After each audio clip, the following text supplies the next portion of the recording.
Hello my dear friends, welcome to lucky education. और आज हम शुरुआत करेंगे साइंस का एक नया chapter number 15, structure of earth. पृथ्वी के स्ट्रक्चर के बारे में जानेंगे।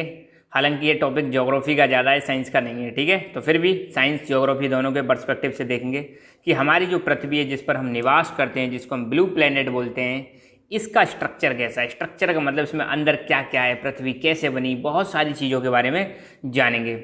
ये तो आप बचपन से पढ़ते आ रहे होंगे कि पृथ्वी में हमारे में 3 लेयर्स होती हैं। अगर देखोगे शुरुआत में, जैसे सेंटर में कोर होता है, कोर के ऊपर मेंटल होता है और मेंटल के ऊपर क्रस्ट होता है। तो ऐसे करके 3 लेयर्स ही होती हैं अर्थ में, ठीक है।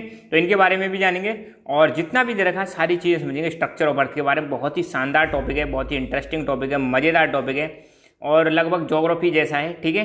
तो एजेंडा की अगर बात करें इस टॉपिक में हम क्या क्या देखने वाले हैं, सबसे अबाउट ऑफ अर्थ, पृथ्वी के बारे में जानेंगे। फिर origin and evolution of earth के बारे में जानेंगे कि पृथ्वी का ओरिजिन कैसे हुआ, एवोल्यूशन कैसे हुआ। एक टाइडल हाइपोथेसिस दे रखी है, उसके बारे में जानेंगे। Origin and evolution of earth का एक और मतलब दे रखा है, कैसे हुआ था। दो थ्योरीज दे रखी हैं, दोनों के बारे में जानेंगे। मून का एवोल्यूशन का मतलब होता है किसी चीज़ का निर्माण कैसे हुआ शुरुआत से लेके अब तक, तो उसको हम बोलते हैं क्रमिक विकास। ये कैसे विकास हुआ, आज की डेट में जो मून देख रहे हैं वो कैसे विकास हुआ। Effect and importance of moon का क्या इम्पैक्ट है, क्या इफेक्ट है। स्ट्रक्चर ऑफ अर्थ के बारे में जानेंगे, पृथ्वी का स्ट्रक्चर कैसा है। मोल्डिंग और टेक्टोनिक फोर्सेस, इंटरनल एक्सटर्नल, इनके बारे में जानेंगे। बहुत सारी चीज़ों के बारे में हम देखने वाले हैं। तो सबसे पहले हमारी प्यारी पृथ्वी, हमारी प्यारी अर्थ, ब्लू प्लेनेट, इसके बारे में हम जानेंगे, जिस पर हम निवास करते हैं, ठीक है। तो अर्थ कैसा प्लेनेट है कि हैबिटेबल प्लेनेट है, जहाँ पर लाइफ पाई जाती है। बाकी प्लेनेट पर अर्थ जैसी लाइफ नहीं पाई जाती है। हालांकि साइंटिस्ट इस सर्च में लगे हुए हैं कि कहीं दूसरी जगह पर हमें क्या मिले, लाइफ देखने को मिले, मगर लाइफ नहीं पाई जाती है। सिर्फ कहाँ पर पाई जाती है, अपनी प्यारी पृथ्वी पर पाई जाती है, ठीक है। अर्थ और सन के बीच की दूरी ध्यान रखना, द डिस्टेंस। अब यहाँ पे कुछ इंपॉर्टेंट पॉइंट्स देख रहे हैं, इनमें से एक एक नंबर के क्वेश्चन बन जाते हैं। The earth is at distance of 15 crore kilometre from the sun. Earth और सन के बीच में जो दूरी है वो कितनी है, लगभग 15 करोड़। अब देखो, पृथ्वी में हमारी में 2 प्रकार की गतियां होती हैं। अगर अर्थ को आप देखो तो पृथ्वी में 2 प्रकार की गतियां होती हैं। एक तो पर जो अर्थ है अपने एक्सिस पर घूमती रहती है। जैसे अपने रूम का फैन देखा है ना आपने, जगह फिक्स रहती है मगर वहीं फैन घूमता रहता है। ऐसे ही पृथ्वी एक्सिस फिक्स है तो एक ही जगह पर रोटेट कर रही है। तो रोटेट मतलब जगह फिक्स है, एक्सिस फिक्स है, रोटेट। तो जब अर्थ रोटेट करती है तो रोटेट करने की वजह से डे एंड नाइट होते हैं। क्या होते हैं, डे एंड नाइट होते हैं। और जब अर्थ रिवॉल्व करती है, अब आपको पता है बीच में सन है, सोलर सिस्टम है। जब पृथ्वी सन के चारों तरफ चक्कर लगाती है तो उसकी वजह से सीजन चेंज होते हैं। क्या चेंज होते हैं, सीजन। तो ध्यान रखना, अर्थ के रोटेट होने की वजह से इसके axis per day and night होते हैं। अर्थ थोड़ी सी हमारी टिल्टेड है। टिल्टेड मतलब थोड़ी झुकी हुई है अपने एक्सिस पर, पृथ्वी अपने झुकी हुई है। तो कितना एंगल पर झुकी हुई है, 23.5 डिग्री एंगल पर पृथ्वी झुकी हुई है। और इस टिल्ट होने की वजह से समर एंड विंटर सॉल्स्टिस होते हैं, जिसकी वजह से और साथ के साथ में वेदर भी चेंज होते हैं। जो आप मौसम देखते हो ना, कभी सर्दी पड़ रही है, कभी गर्मी पड़ रही है, तो ये मौसम क्यों चेंज होते हैं, क्योंकि अर्थ हमारी क्या है, थोड़ी सी एक तो टिल्टेड है, दूसरा हमारी अर्थ क्या करती है, रिवॉल्यूशन करती है। किसके अराउंड रिवॉल्यूशन करती है, सन के अराउंड रिवॉल्यूशन करती है। और एक रिवॉल्यूशन में लगता है पृथ्वी को 365 डेज एंड 1/4 और लगा दो, 365 एंड 1/4 डेज। और ये 1/4 हर 4 साल में ऐड होने के बाद एक दिन पूरा बन जाता है। तो आपने देखा होगा 4 साल बाद, हर 4 साल बाद साल कितने की हो जाती है, 366 डेज की हो जाती है। और उस साल को हम बोलते हैं लीप ईयर, ठीक है। फिलहाल इतना डेप्थ में मत जाओ आप ज्योग्राफी में, हालांकि ये छोटी क्लासेस में आपने पढ़ा है, पर आप इतना ध्यान रखना कि पृथ्वी के घूमने की वजह से डे एंड नाइट होते हैं अपने एक्सिस पर, और पृथ्वी के सन के चारों तरफ चक्कर लगाने की वजह से और टिल्ट होने की वजह से समर और विंटर सोल्स्टिस होते हैं। अब देखो, समर सोल्स्टिस में क्या होता है, दिन बड़ा होता है, रात छोटी होती है। विंटर सोल्स्टिस में क्या होगा, दिन छोटा होता है, रात बड़ी होती है। बस इतना फिलहाल ध्यान रख लो, ठीक है। और मौसम भी चेंजेज होते हैं, ये भी ध्यान रखना है। हमारी पृथ्वी पर अगर पृथ्वी की बात करें तो लगभग 70% भाग पर, कितने भाग पर, 70% भाग पर आपको पानी मिलेगा और 30% जो भाग है उस पर जमीन मिलेगी। इसीलिए पृथ्वी को हम क्या बोलते हैं, ब्लू प्लेनेट, क्योंकि यहाँ पे बहुत ही ज़्यादा क्या पाया जाता है, पानी पाया जाता है, ठीक है। The distance between centre and surface of earth is about 6371 kilometre. अब पृथ्वी का बिल्कुल सेंटर देखें, सेंटर वाला पॉइंट, और सेंटर से अर्थ का सरफेस, तो ये क्या होगी, पृथ्वी की रेडियस हो गई। तो रेडियस कितनी है, लगभग 6371 किलोमीटर। अब बुक में इसको 3000 दे रखा है, जो कि गलत है, ठीक है, इसको ध्यान रखना। तो पृथ्वी की हालांकि ऐसे क्वेश्चन बहुत रेयर आते हैं और पूछ लिया जाए तो कोई दिक्कत नहीं है, ठीक है। तो वहाँ पे अगर माइल्स होता तो एक अलग बात थी। तो distance between centre and surface of earth कितनी है, 6371 किलोमीटर। और अर्थ, हमारी अर्थ कब एग्जिस्टेंस में आई, जो पृथ्वी आज की डेट में है, इसका जन्म कब हुआ, कितने साल हो गए हमारी पृथ्वी को, तो आपको ध्यान रखना है 4.5 बिलियन ईयर्स एगो हमारी पृथ्वी कब अस्तित्व में आई थी, 4.5 बिलियन ईयर्स एगो, ठीक है। The age of earth is about 1/3 of age of universe. हमारा जो यूनिवर्स है, हमारा जो ब्रह्मांड है, इसकी तुलना में पृथ्वी की एज कितनी है, 1/3 है। कितनी है, 1/3।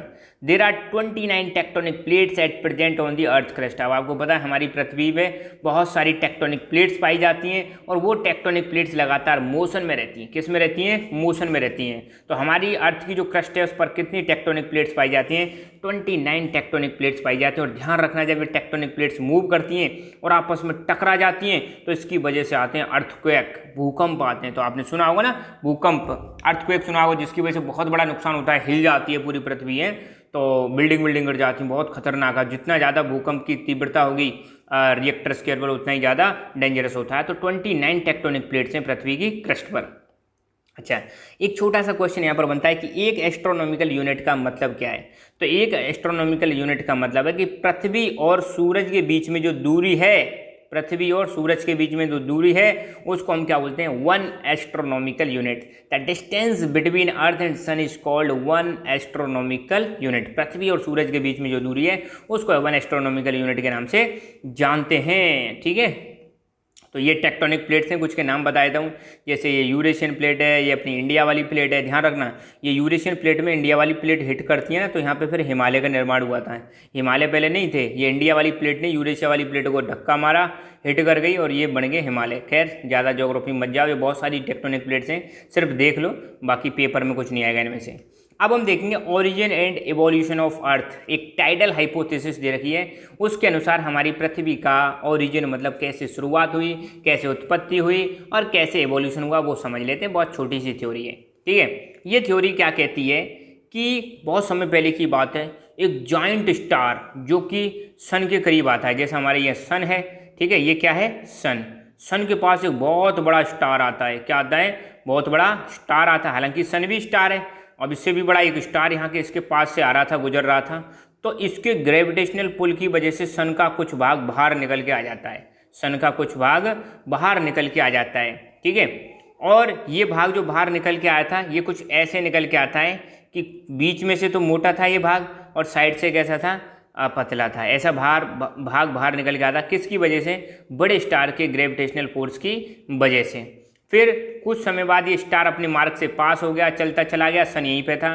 तो ये जो भाग बाहर निकल के आता सन के बाहर, मतलब सन की सरफेस से, ये भाग क्या होता है, टूट जाता है कई सारे भागों में और इनसे बनते हैं प्लैनेट्स। क्या बनते हैं, प्लैनेट्स, ठीक है। तो इसको ऐसे समझो, ये कोई जाइंट स्टार है, ये अपने पास से निकल रहा था, सन से कुछ भाग निकल के आया, ऐसा करके कुछ भाग था जो बीच में से मोटा था और किनारों से कैसा था, पतला था। तो ये जैसे स्टार अपने पास से बाहर निकल जाता है, चला जाता है, तो ये बाद में टूट जाता है कई भागों में और इनसे बनते हैं प्लैनेट्स। क्या बनते हैं, प्लैनेट्स। तो ये वाली जो थ्योरी है इसको हम क्या बोलते हैं, टाइडल हाइपोथेसिस। देखो मैं पढ़ देता हूँ। A giant star came closer to sun and gravitational pull of star resulted in the huge quantity of matter coming out from the sun in the form of huge bulge. Bulge मतलब उभार, bulge का मतलब क्या होता है, उभार। This bulge was thick on the middle and thin on the edges. ये कह रहे हैं कि बहुत बड़ा जाइंट स्टार, बहुत बड़ा स्टार सन के करीब आता है और उस स्टार के ग्रेविटेशनल पुल की वजह से सन में से बहुत सारा मटेरियल बाहर की तरफ आ जाता है। जो मटेरियल बाहर की तरफ निकला था वो बल्ज था,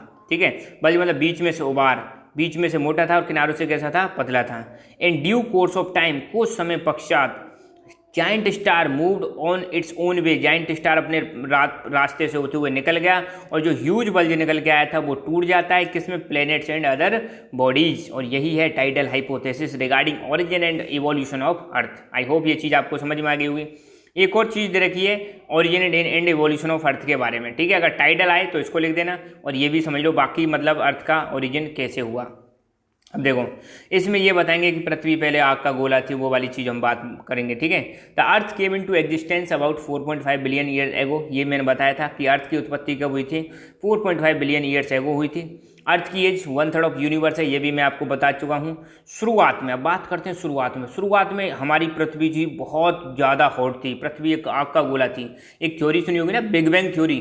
बिग बैंग थ्योरी में क्या होता है, एक पार्टिकल था छोटा सा, उसमें बहुत बड़ा ब्लास्ट होता है। ब्लास्ट होने की वजह से ही मतलब क्या बने हमारे प्लैनेट्स और यूनिवर्स का निर्माण हुआ है। खैर वो थ्योरी भी अभी ना नहीं देखनी है आपने, बस इतना ध्यान रखो। शुरुआत में हमारी पृथ्वी कैसी थी, बहुत ज़्यादा गर्म थी और घूम रही थी बहुत तेज गति से। तो पृथ्वी गर्म भी थी, साथ के साथ में रोटेट कर रही थी, बहुत ही ज़्यादा स्पीड से रोटेट कर रही थी। जब कोई चीज़ गर्म होती है और रोटेट भी करती रहती है तो उसका घूमने की वजह से बाहर हवा लगने की वजह से बाहर वाला जो पार्ट होता है वो धीरे धीरे क्या होता है, कूल होता है। अंदर वाला पार्ट थोड़ा कैसा रह जाता है, गर्म रह जाता है। ठीक है, तो slowly external part of earth cool down and formed surface of the अर्थ। ठीक है, तो ये क्या करें, शुरुआत में हमारी पृथ्वी बहुत ज़्यादा गर्म थी और बहुत तेज गति से घूम रही थी। फिर धीरे धीरे बाहर वाला जो पृथ्वी का हिस्सा है धीरे धीरे कूल होने लगा और क्या बनने लगी, सरफेस बनने लगी। ठीक है, सरफेस बनने लगती है। अब क्या होता है, जो हैवी पार्टिकल्स थे वो तो अर्थ के डीप मतलब भीतर की तरफ मतलब कॉन्सेंट्रेटेड हो जाते हैं, और जो लाइट एलिमेंट्स थे वो पृथ्वी की सरफेस पर आ जाते हैं ड्यूरिंग दी कूलिंग प्रोसेस। तो क्या बताया अब तक हमने बताया था कि पृथ्वी बहुत ज़्यादा गर्म थी और बहुत तेज गति से घूम रही थी। धीरे धीरे बाहर वाली जो सरफेस है वो कूल डाउन होने लगती है। हैवी जो मटेरियल थे वो पृथ्वी के डीप में मतलब सेंटर वाले पार्ट में कॉन्सेंट्रेटेड होने लगे, और लाइट वाले पार्टिकल थे जो हल्के पार्टिकल्स थे, लाइटर मतलब हल्के पार्टिकल थे, वो पृथ्वी की सरफेस पर आगे कब, इस कूलिंग प्रोसेस के दौरान। बाकी जो एलिमेंट थे, rest elements were in gaseous form. बाकी एलिमेंट्स किसकी फॉर्म में आते हैं, गैस की फॉर्म में रहते हैं, और वो निर्माण करते हैं किसका, एटमॉस्फेयर का। ठीक है, तो ये चीज़ ये एक और मतलब थ्योरी दे रखी है। तो earth is largest terrestrial planet in solar system in terms of diameter, mass and density. हमारी जो पृथ्वी है सबसे बड़ा टेरेस्ट्रियल प्लेनेट है जहाँ पे लाइफ पाई जाती है, और साथ के साथ में किन टर्म्स में लार्जेस्ट है, इसके डायमीटर में, मास में और डेंसिटी में सबसे बड़ा प्लेनेट है। पृथ्वी को कुछ और नामों से भी जाना जाता है, वर्ल्ड, गया और टेरा, इन नामों से भी पृथ्वी को जाना जाता है। ठीक है, तो ये हुआ अर्थ का एवोल्यूशन। अब देखेंगे एवोल्यूशन ऑफ मून। मून का एवोल्यूशन कैसे हुआ, मून का एवोल्यूशन कैसे हुआ। तो मून का एवोल्यूशन कैसे हुआ, देखो यहाँ डायग्राम में बड़ा प्यारा सा समझा रखा है। ये हमारी पृथ्वी है, यहाँ एक मार्स के साइज का कोई स्टार आता है, यहाँ कोई बॉडी आती है, वो पृथ्वी को हिट करती है। जब पृथ्वी को हिट करेगी तो पृथ्वी से बहुत सारा मटेरियल बाहर आ जाएगा। ये मटेरियल बाहर आ गया, धीरे धीरे ये मटेरियल क्या हो जाता है, कंडेंस होकर इकट्ठा हो जाता है, और यही चारों तरफ घूमने लगता है और बन जाता है मून। क्या बन जाता है, मून बन जाता है। अब यही चीज़ हम समझेंगे। देखो पहले लैंग्वेज देख लेते हैं, फिर मैं एक बार फिर सुना दूंगा आपको सारी कहानी। अबाउट 4.4 बिलियन ईयर्स है, वो बात है 4.4 बिलियन ईयर्स है वो की। ठीक है, इस सेलेस्टियल बॉडी, अब देखो सेलेस्टियल बॉडी किसको कहते हैं, आकाश में आपको जितनी भी बॉडीज दिखाई देती हैं, अंतरिक्ष में आपको जितनी भी बॉडीज दिखाई देती हैं, उनको हम क्या बोलते हैं, सेलेस्टियल बॉडी बोलते हैं, खगोलीय पिंड बोलते हैं। तो अबाउट 4.4 बिलियन ईयर्स एगो ये celestial body of size of Mars, मंगल ग्रह के साइज के बराबर की एक सेलेस्टियल बॉडी आती है, hit the earth which resulted in the formation of moon. वो क्या करती है, पृथ्वी को हिट करती है, और हिट करने के बाद इसमें से क्या बनता है, मून बनता है। और moon is the only natural satellite of earth. Question आ चुका है यहाँ पे, ध्यान रखना, पृथ्वी का एकमात्र नेचुरल सैटेलाइट कौन सा है, मून है। तो यहाँ पे देखो ये पृथ्वी है, एक सेलेस्टियल बॉडी आती है मार्स के साइज की, वो पृथ्वी को हिट करती है, हिट करते ही पृथ्वी में से बहुत सारा मटेरियल बाहर निकल के आता है। यही मटेरियल किसका रूप ले लेता है, कुछ समय पश्चात मून का रूप ले लेता है, और प्लेनेट के चारों तरफ चक्कर लगाने लगता है। अच्छा, एक चीज और मैं यहाँ पे आपको समझा देना चाहता हूँ, प्लेनेट एवं सैटेलाइट में difference. What is the difference between planet and satellite. अब देखो प्लेनेट क्या होते हैं, ये हमारा सन है और ये सन के चारों तरफ ऑर्बिट्स बनी हुई हैं। तो प्लेनेट वो बॉडीज होती हैं जो सन के चारों तरफ रिवॉल्व करती हैं। किसके चारों तरफ रिवॉल्व करती हैं, सन। तो ऐसी bodies, celestial bodies which revolve around the sun, उनको हम क्या बोलते हैं, प्लेनेट। अब सैटेलाइट किसको बोलेंगे, तो सैटेलाइट ऐसी सेलेस्टियल बॉडीज होती हैं जो प्लेनेट के चारों तरफ चक्कर लगाएं। किसके चारों तरफ चक्कर लगाएं, प्लेनेट के। जैसे यहाँ पे मून है, मून किसके चारों तरफ चक्कर लगा रहा है, अर्थ के। तो मून क्या कहलाएगा, सैटेलाइट कहलाएगा। क्या कहलाएगा, सैटेलाइट। तो सैटेलाइट क्या होते हैं, जो किसी प्लेनेट के चारों तरफ चक्कर लगाएं, और प्लेनेट क्या होते हैं, जो सन या किसी स्टार के चारों तरफ चक्कर लगाएं। ठीक है, तो ये हुआ मून का इवोल्यूशन। ठीक है, मून बन गया। अब मून के प्रभाव क्या हैं, मून का कुछ इफेक्ट होगा पृथ्वी पर, बिल्कुल इफेक्ट है। तो एक तो it's gravitational force causes tides in the oceans. पृथ्वी और मून के बीच में जो ग्रेविटेशनल फोर्स है उसकी वजह से ओशंस में टाइड्स आते हैं। क्या आते हैं? टाइड्स, ज्वार भाटा आता है। और इसको, ये जो टाइड्स आते हैं, इससे हम एनर्जी भी जनरेट करते हैं और उस एनर्जी को हम बोलते हैं टाइडल एनर्जी। क्या बोलते हैं? टाइडल एनर्जी बोलते हैं। तो ये समुद्र में जो ज्वार भाटा आता है तो ऊंची ऊंची लहरें आती हैं, इनसे हम क्या चलाते हैं? टरबाइन चला के बिजली पैदा कर लेते हैं और ऐसी बिजली को हम बोलते हैं टाइडल एनर्जी। और ये टाइड्स क्यों आते हैं? सन और मून के ग्रेविटेशनल फोर्स की वजह से आते हैं। It helps in maintaining the unique tilt on its axis. आपको पता है पृथ्वी हमारी टिल्टेड है, झुकी हुई है, तो उस टिल्ट को बनाए रखने में भी मून क्या करता है? हेल्प करता है। And slow down the rate of rotation of earth. अब आपको पता है अर्थ और मून के बीच में ग्रेविटेशनल फोर्स काम कर रहा है, उसकी वजह से पृथ्वी का जो रोटेशन है मून उसको क्या कर देता है? थोड़ा स्लो डाउन कर देता है। ठीक है, तो ये मून पर यहाँ पे कुछ क्वेश्चन आए। What is the name of natural satellite of earth? Earth के नेचुरल सैटेलाइट का नेम क्या है? मून है। How would have this satellite originated?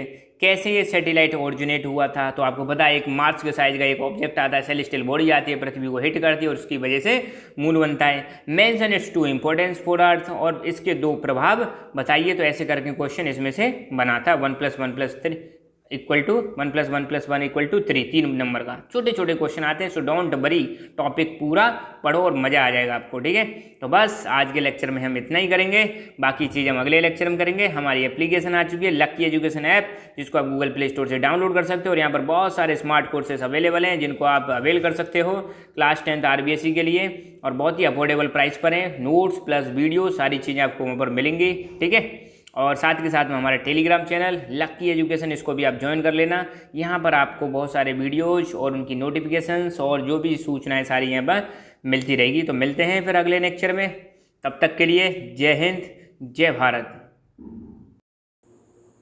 Hello my dear friends, welcome to lucky Education. आज हम देखेंगे क्लास 10th की साइंस का chapter number 15 structure of earth का लेक्चर नंबर 2। और आज हम वाकई में हम अर्थ के स्ट्रक्चर के बारे में जानेंगे कि पृथ्वी का स्ट्रक्चर कैसा होता है। जैसा कि आप यहाँ पे देख सकते हो, फिगर है यहाँ पे, और यहाँ पे अर्थ का स्ट्रक्चर बता रखा है। पृथ्वी की जो सबसे बाहर वाली लेयर होती है उसको हम क्रस्ट बोलते हैं, उसके भीतर मेंटल होती है, और सबसे अंदर वाली जो लेयर होती है उसको हम कोर बोलते हैं। ये है कोर, इसके बाद मेंटल, और फिर सबसे बाहर वाली जो है उसको हम क्या बोलते हैं? क्रस्ट बोलते हैं। इसी को जानेंगे। इससे पहले एक छोटी सी सूचना, हमारी क्लास 10th की साइंस का कंप्लीट वीडियो कोर्स आपको यहाँ पर मिल जाएगा। हमारी ऐप आ चुकी है लकी एजुकेशन ऐप, जहाँ पर आप जब इसको डाउनलोड करोगे तो यहाँ पर एक कोर्स दिखाई देगा आपको क्लास 10th साइंस RBSE, जो कि मात्र 500 रुपये में यहाँ पर पूरा कोर्स मिलेगा। सारे के सारे नोट्स मिलेंगे और सारे के सारे वीडियो जिसमें अवेलेबल होंगे। कुछ वीडियोज अभी भी आ रहे हैं, कुछ चैप्टर जो फ्यूचर में आपके कंप्लीट हो जाएंगे। तो आज टॉपिक की शुरुआत करते हैं, स्ट्रक्चर ऑफ अर्थ। पृथ्वी का स्ट्रक्चर कैसा है उसी को हम शुरुआत करेंगे, जानेंगे। तो पृथ्वी के स्ट्रक्चर की अगर हम बात करें तो पृथ्वी के स्ट्रक्चर में मतलब ध्यान रखना 3 लेयर्स होती हैं पृथ्वी में। सबसे अंदर वाली जो लेयर होती है उसको हम कोर बोलते हैं, उसके बाहर वाली जो लेयर है उसको मेंटल बोलते हैं, और सबसे बाहर वाली जो लेयर है उसको क्रस्ट बोलते हैं। कोर के भी 2 भाग हैं।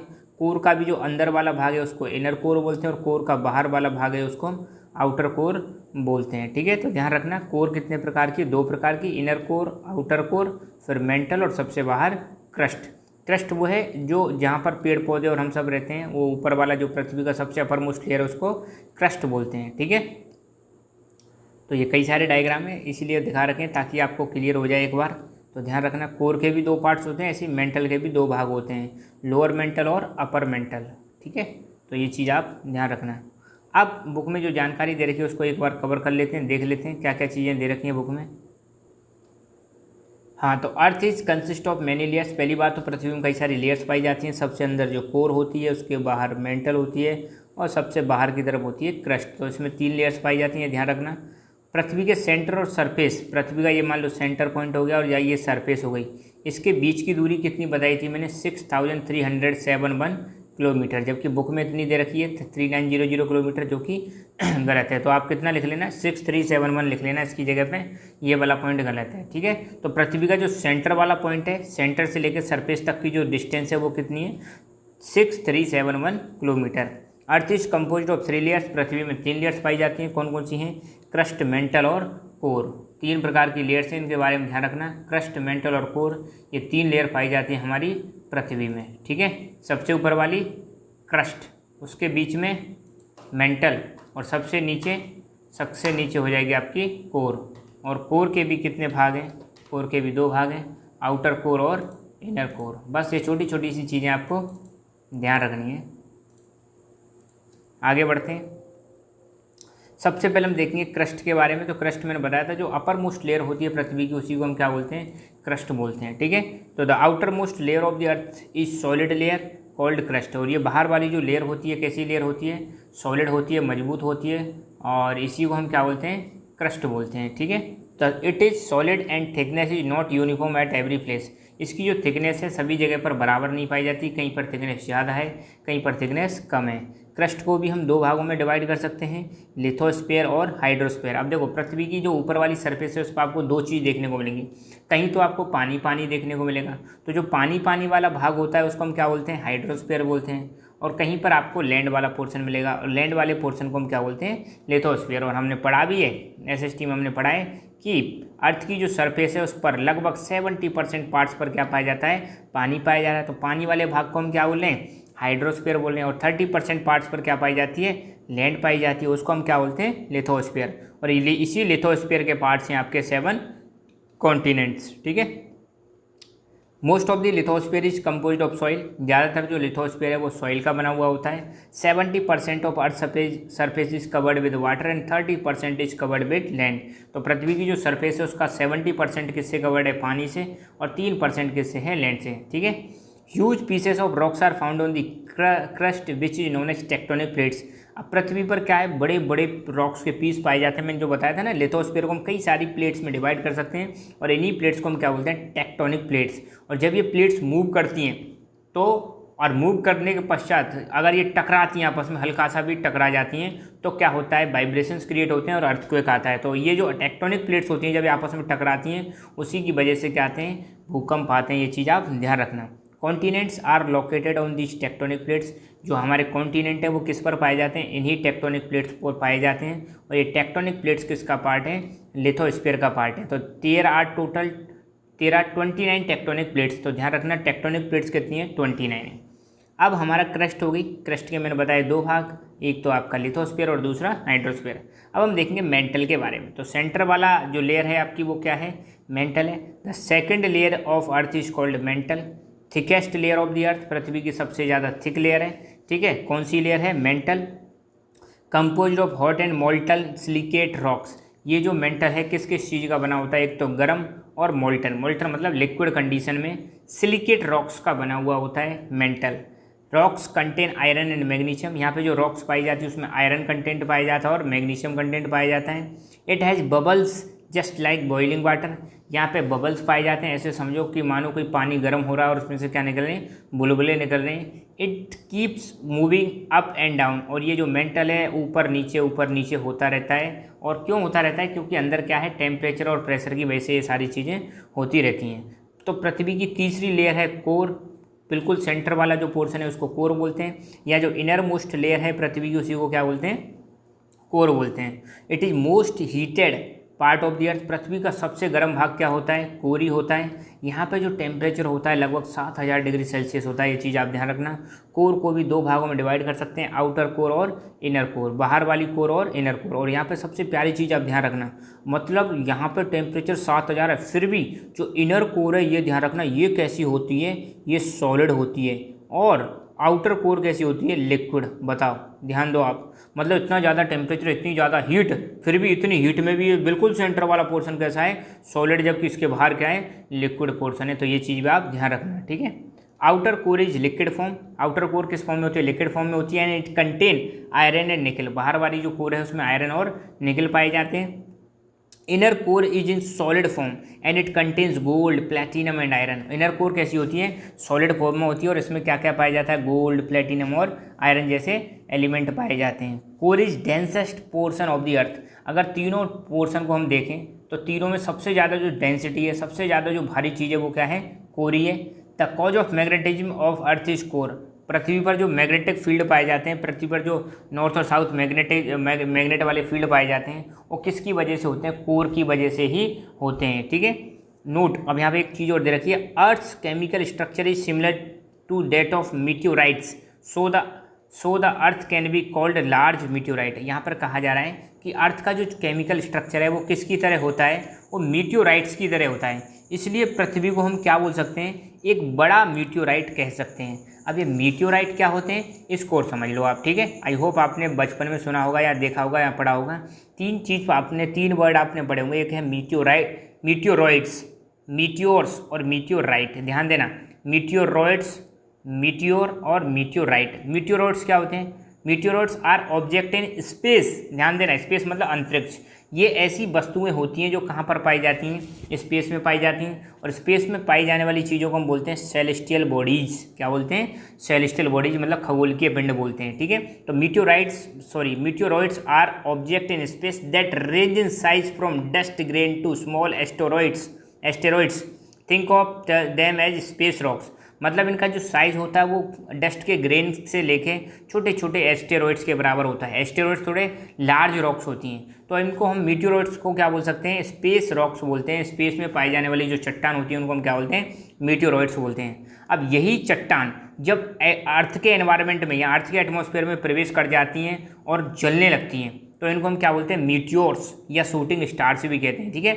When meteoroids enter earth's atmosphere at high speed and burn up the fireballs और shooting stars are called meteors. तो मतलब जो शूटिंग स्टार भी बोल देते हैं, जब ये मतलब मीटियोरॉइड्स अर्थ के एटमॉस्फेयर में आते हैं तो फ्रिक्शन की वजह से ये क्या होने लगते हैं, जलने लगते हैं, बर्न होने लगते हैं, तो इनको बोलते हैं हम शूटिंग स्टार या मीटियोर्स बोला जाता है, ठीक है। अब तीसरी चीज़ है मीटियोराइट क्या होते हैं। व्हेन ए मीटियोरॉइड, जब ये meteoroid survive it trip through the atmosphere and hits the ground, it is called meteorite. अब ध्यान देना, स्पेस में अगर है तो मीटियोरॉइड्स, स्पेस से अर्थ के एनवायरनमेंट में आ रहा है तो बर्न होकर क्या हो जाते हैं, खत्म हो जाते हैं। मगर जब स्पेस से अर्थ के एनवायरनमेंट में प्रवेश करते हैं तो मीटियोरॉइड्स उनको बोलते हैं मीटियोर्स। और जब ये मीटियोरॉइड्स यहाँ पर भी सर्वाइव कर जाते हैं एटमॉस्फेयर में, पूरी तरह से नहीं बर्न हो पाते हैं और पृथ्वी को जाके हिट कर देते हैं, तो पृथ्वी पर इनको क्या बोलते हैं, मीटियोराइट बोलते हैं, ठीक है। स्पेस में है तो मीटियोरॉइड्स, एटमॉस्फेयर में है तो मीटियोर्स, और अर्थ पर आ गया तो मीटियोराइट। है क्या ये, स्पेस रॉक्स हैं, स्पेस की रॉक्स हैं जिनका साइज डस्ट ग्रेन से लेकर छोटे छोटे एस्टेरॉइड्स के बराबर हो सकता है। तो पृथ्वी का जो केमिकल स्ट्रक्चर है वो कैसा है, मीटियोराइट्स की तरह है, और पृथ्वी को इसलिए हम कह सकते हैं लार्ज मीटियोराइट, ठीक है। तो बस आज के लेक्चर में इतना ही, मिलते हैं नेक्स्ट लेक्चर में, तब तक के लिए thank you so much. Keep learning, keep enjoying and as always God bless you all. Hello my dear friends, welcome to lucky education. और आज हम देखेंगे चैप्टर नंबर 15 का लेक्चर नंबर 3। हम बढ़ रहे हैं क्लास 10 की साइंस, राजस्थान बोर्ड, ठीक है। तो तीसरा लेक्चर है, 2 लेक्चर में ला चुका हूँ। लेक्चर स्टार्ट करने से पहले एक छोटी सी इन्फॉर्मेशन, हमारी ऐप आ चुकी है प्ले स्टोर पर, लकी एजुकेशन, और ऐप पर हमने क्लास 10 साइंस RBSE का सिलेबस लॉन्च कर दिया है, जहाँ पर लगभग 160 वीडियो जब अपलोड किए जा चुके हैं, और कंप्लीट यहाँ पे आपको नोट्स मिलेंगे, वीडियोज मिलेंगे, तो पूरी की पूरी चीज़ आपको यहाँ पे मिलेगी। घर बैठे आप कंप्लीट साइंस कवर करें मात्र 500 रुपये में, ठीक है। तो इस कोर्स को अवेल करें और अपनी पढ़ाई कंटिन्यू रखें और अपनी अच्छे मार्क्स लाएं कोर्स को अवेल करके, ठीक है। अच्छा, अब हम देखेंगे पृथ्वी पर काम करने वाले फोर्सेस, ठीक है। पहले हम थोड़ा छोटी क्लासेस में जो पढ़ के आए वो समझते हैं, फिर अपनी बुक में दे रखा है वो कवर करेंगे, ठीक है। तो अर्थ में जो मूवमेंट होते हैं, अर्थ में आपको पता है बहुत सारे मूवमेंट होते हैं, अर्थ में लगातार हलचल होती रहती है। पृथ्वी के अंदर भी हलचल होती रहती है और पृथ्वी के बाहर भी हलचल होती रहती है। अब पृथ्वी में जो हलचल होती रहती है, इसकी वजह से आपको कई सारी चीज़ें देखने को मिलती हैं, जैसे कई बार भूकंप देखने को मिलेगा, अर्थक्वेक देखने को मिलेगा, कई बार आपको वोल्केनिक इरप्शन देखने को मिलेगा, वोल्केनिक इरप्शन जिसको हम बोलते हैं ज्वालामुखी का फटना, ये चीज़ आपने देखी होगी। कई बार आपने देखा होगा, सुना होगा आपने कि सॉइल का इरोजन हो रहा है, कहीं पे डिपोजिशन हो रहा है। तो पृथ्वी पे लगातार जो कंस्ट्रक्टिव और डिस्ट्रक्टिव एक्टिविटीज लगातार क्या होती रहती हैं, चलती रहती हैं। हमारी पृथ्वी में 2 प्रकार के फोर्सेस काम करते हैं, एक तो पृथ्वी के अंदर और एक पृथ्वी के बाहर। पृथ्वी के अंदर जो फोर्सेस काम करते हैं उनको हम बोलते हैं एंडोजेनिक फोर्सेस, एंडो मतलब इनसाइड, ठीक है। तो पृथ्वी के अंदर जो फोर्सेस काम कर रहे हैं उनको एंडोजेनिक, और पृथ्वी के बाहर जो फोर्सेस काम कर रहे हैं उनको हम बोलते हैं एक्सोजेनिक फोर्सेस। एंडोजेनिक फोर्सेस के भी 2 टाइप हैं, सडन फोर्सेस और डायस्ट्रोपिक फोर्सेस। हालांकि ये ज्योग्राफी का पार्ट है तो आप बिल्कुल चिंता ना करना, ठीक है। तो पृथ्वी में मैंने बताया 2 प्रकार के फोर्सेस काम कर रहे हैं, एक तो अंदर उनको एंडोजेनिक, बाहर जो काम कर रहे हैं एक्सोजेनिक। अंदर भी 2 प्रकार के, एक तो बहुत तेज गति से, बहुत फास्ट या अचानक काम करते हैं, और एक है धीरे धीरे काम करते रहते हैं। तो धीरे धीरे जो फोर्सेस काम करते रहते हैं उसकी वजह से तो बनते हैं माउंटेन्स। जैसे अपना जो आज की डेट में हिमालयन माउंटेन है, ये कैसे बना था? हमारी जो इंडिया वाली प्लेट थी वो यूरेशिया वाली प्लेट से किसी ज़माने में टकराई थी, तो उसकी वजह से वो, पर ऐसा नहीं कि वो एक ही बार में टकराई, तो धीरे धीरे हिमालय को बनने में कई लाखों साल लगे। ठीक है, तो वो उसकी वजह से जो धीरे धीरे जो फोर्सेस काम करते हैं उनको डायस्ट्रोपिक बोलते हैं, और इसका रिजल्ट क्या है? माउंटेन्स का बिल्डिंग होना, मतलब माउंटेन्स का बनना। किसका एग्जाम्पल है? डायस्ट्रोपिक फोर्सेस का एग्जाम्पल है। और डायस्ट्रोपिक फोर्सेस किसके अंदर आते हैं? ये आते हैं एंडोजेनिक, और ये पृथ्वी के भीतर काम कर रहे हैं।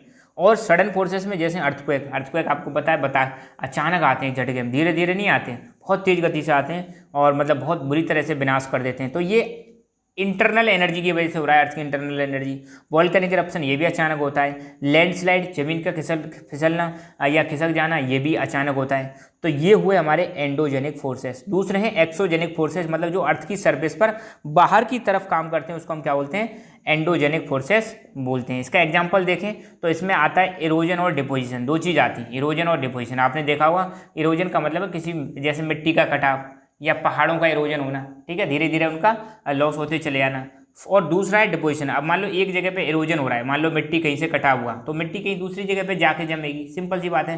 तो एक जगह पे इरोजन होगा तो दूसरी जगह पे क्या होगा? डिपोजिशन। जैसे माउंटेन्स का रिवर जो होती है माउंटेन से फ्लो करते हुए, जैसे हिमालय से कई सारी रिवर्स आ रही हैं, बहुत सारी रिवर्स आ रही है, गंगा, यमुना, ब्रह्मपुत्र, इंडस। तो ये जब माउंटेन से होते हुए आती है तो माउंटेन्स का क्या करती हैं? इरोजन करती हैं। अब ये रिवर बाहर कर रही है, पृथ्वी की सर्फेस पे फ्लो कर रही है, तो कैसे फोर्सेस है? एक्सोजेनिक। तो ये इरोजन करती है तो अपने साथ क्या लेके आती हैं? सेडिमेंट्स, और सेडिमेंट्स को प्लेन वाले एरिया में डिपोजिट कर देती हैं, तो वहाँ पर प्लेन का निर्माण करती हैं। ठीक है, अच्छा, इरोजन और डिपोजिशन करने वाले जो एजेंट हैं वो हैं आपकी रिवर्स। रिवर इरोजन करती हैं, विंड इरोजन करती है, हवा चलती है तो अपने साथ विंड सैंड ले आती है, हवा जब चलती है तो अपने साथ मिट्टी भी ले जाती है। सी वेव्स, समुद्र की लहरें इरोजन करती हैं। ग्लेशियर्स ये भी मूव करते हैं तो इरोजन करते हैं। ठीक है, तो अब आपको एक चीज़ आपको समझ में आई होगी कि हमारी पृथ्वी पर भैया दो प्रकार के फोर्सेस काम कर रहे हैं। पहला फोर्स है आपका कौन सा? एंडोजेनिक, और दूसरा एक्सोजेनिक। पृथ्वी के अंदर जो फोर्सेस काम कर रहे हैं उनको एंडोजेनिक बोल रहे हैं, पृथ्वी के बाहर जो फोर्सेस काम कर रहे हैं उनको एक्सोजेनिक बोलते हैं। बाहर में आपको दो चीज़ दिखेंगे आपको, एक तो इरोजन और डिपोजिशन। इरोजन और डिपोजिशन करने वाले जो फैक्टर्स हैं या एजेंट है वो कौन कौन से हैं? रिवर्स, या हम कह सकते हैं वाटर, विंड, सी वेव्स, ग्लेशियर्स, ये सारी चीज़ें। ठीक है, एंडोजेनिक की बात करें तो उसमें दो प्रकार के, सडन फोर्सेस और डायस्ट्रोपिक फोर्सेस। सडन फोर्सेस की वजह से माउंटेन्स बनते हैं, और डायस्ट्रोपिक फोर्सेस की वजह से माउंटेन्स बनते हैं, और सडन फोर्सेस की वजह से अर्थक्वेक, वोल्केनो या और लैंडस्लाइड्स, ये सारी घटनाएं होती हैं। ठीक है, अब चैप्टर में आते हैं, अब चैप्टर की शुरुआत करते हैं। ये तो मैंने बेसिक्स बताया जो आपको क्लास 6-7 की ज्योग्राफी में मिलेगा। अब यहाँ पे जो वर्ड दे रखा है वो दे रखा है माउल्डिंग फोर्सेस या टेक्टोनिक फोर्सेस। तो वही चीज़ है, अर्थ में जो फोर्सेस काम कर रहे हैं। ठीक है, माउल्डिंग फोर्सेस बोलो या टेक्टोनिक फोर्सेस बोलो, बस। ठीक है, तो many forces have been working to change the landforms on the surface. These forces are called molding forces और tectonic forces। समझ गए? हमारी पृथ्वी पर बहुत सारे फोर्सेस काम कर रहे हैं। बहुत सारे फोर्सेस कौन कौन से? जैसे एंडोजेनिक और एक्सोजेनिक काम कर रहे हैं, और इनकी वजह से आपको पता है हमारी जमीन पर लैंडफॉर्म्स बनते हैं। क्या बनते हैं? लैंडफॉर्म बनते हैं और बिगड़ते हैं। अब सपोज वॉल्केनिक इरप्शन हुआ तो लावा निकलेगा, लावा निकलेगा तो ऊपर आके ठंडा होगा, और ठंडा होगा तो रॉक बनेगी, इग्नियस रॉक बन जाएगी। सिंपल सी बात है। वही रॉक अगर हवा चलेगी या फिर उस पर पानी फ्लो करेगा तो उसमें इरोजन होगा, इरोजन होगा तो वो रॉक धीरे धीरे लॉस होने लगेगा। सिंपल सी बात है। तो हमारी पृथ्वी पर बहुत सारे फोर्सेस काम कर रहे हैं ताकि अर्थ की सरफेस पे जो लैंड फॉर्म्स हैं वो चेंज हो सकें। ठीक है, और इन्हीं फोर्सेस को हम क्या बोलते हैं? माउल्डिंग फोर्सेस या टेक्टोनिक फोर्सेस। ठीक है, सिंपल है। अच्छा, टेक्टोनिक फोर्सेस या माउल्डिंग फोर्सेस की बात करें तो ये दो प्रकार के हैं, एक है इंटरनल माउल्डिंग फोर्सेस और दूसरा है एक्सटर्नल माउल्डिंग फोर्सेस। यहाँ पर एंडोजेनिक एक्सोजेनिक नहीं दे रखा अपनी बुक में, तो क्या दे रखा है? इंटरनल, एक तो अंदर काम कर रहे हैं और एक बाहर की तरफ काम कर रहे हैं। अंदर कौन कौन से काम करते हैं? Volcano, earthquake, tsunami, natural forces, ये तो इंटरनल माउल्डिंग फोर्सेस में आ गए। एक्सटर्नल में क्या आएगा? वेदरिंग फोर्सेस और इरोजन फोर्सेस। वेदरिंग मतलब वेदरिंग अभी मैं समझाऊंगा इसके बारे में। जो रॉक्स होती हैं, रॉक्स का ब्रेक होना क्या कहलाता है?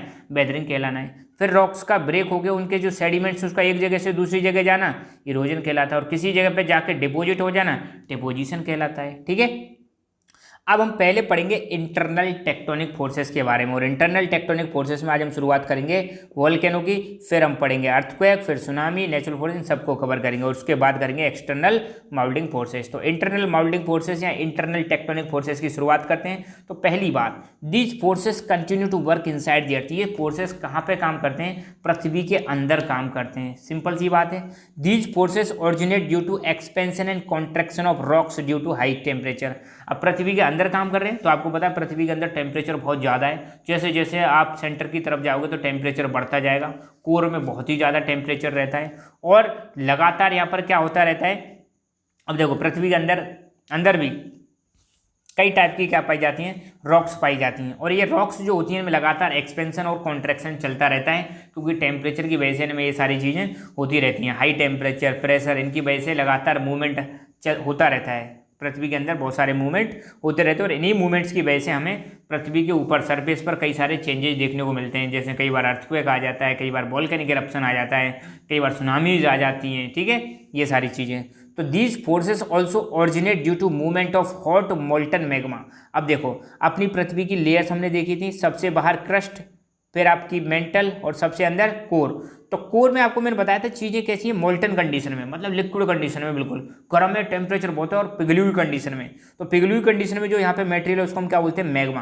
तो मैग्मा में जब मूवमेंट होता है ना, तो उसकी वजह से भी इसमें पृथ्वी में कई सारे फोर्सेस काम करते हैं, और कई सारे चेंजेज आते हैं, और कई बार ये मैग्मा बाहर आ जाता है, और बाहर आ जाता है तो फिर उसको हम क्या बोलते हैं? वोल्केनिक इरप्शन, ठीक है। तो कोई पूछ ले कि रॉक्स कितने प्रकार की हैं, तो आपको बताना है igneous rocks, sedimentary rocks, metamorphic rocks. Volcanic eruption होने के बाद जो रॉक बनती है इग्नियस रॉक्स बोलते हैं। इनका धीरे धीरे करके इरोजन होता है तो क्या बन जाती है? सेडिमेंट्री रॉक्स बन जाती हैं, क्योंकि सेडिमेंट्स जमते जाते हैं। और जब ये सेडिमेंट्री रॉक्स हाई टेम्परेचर और प्रेशर के प्रभाव में आती हैं तो क्या बन जाती है? मेटामॉर्फिक रॉक बन जाती हैं। ये तो जस्ट एक आपको याद रखना है एक्स्ट्रा नॉलेज में, ठीक है।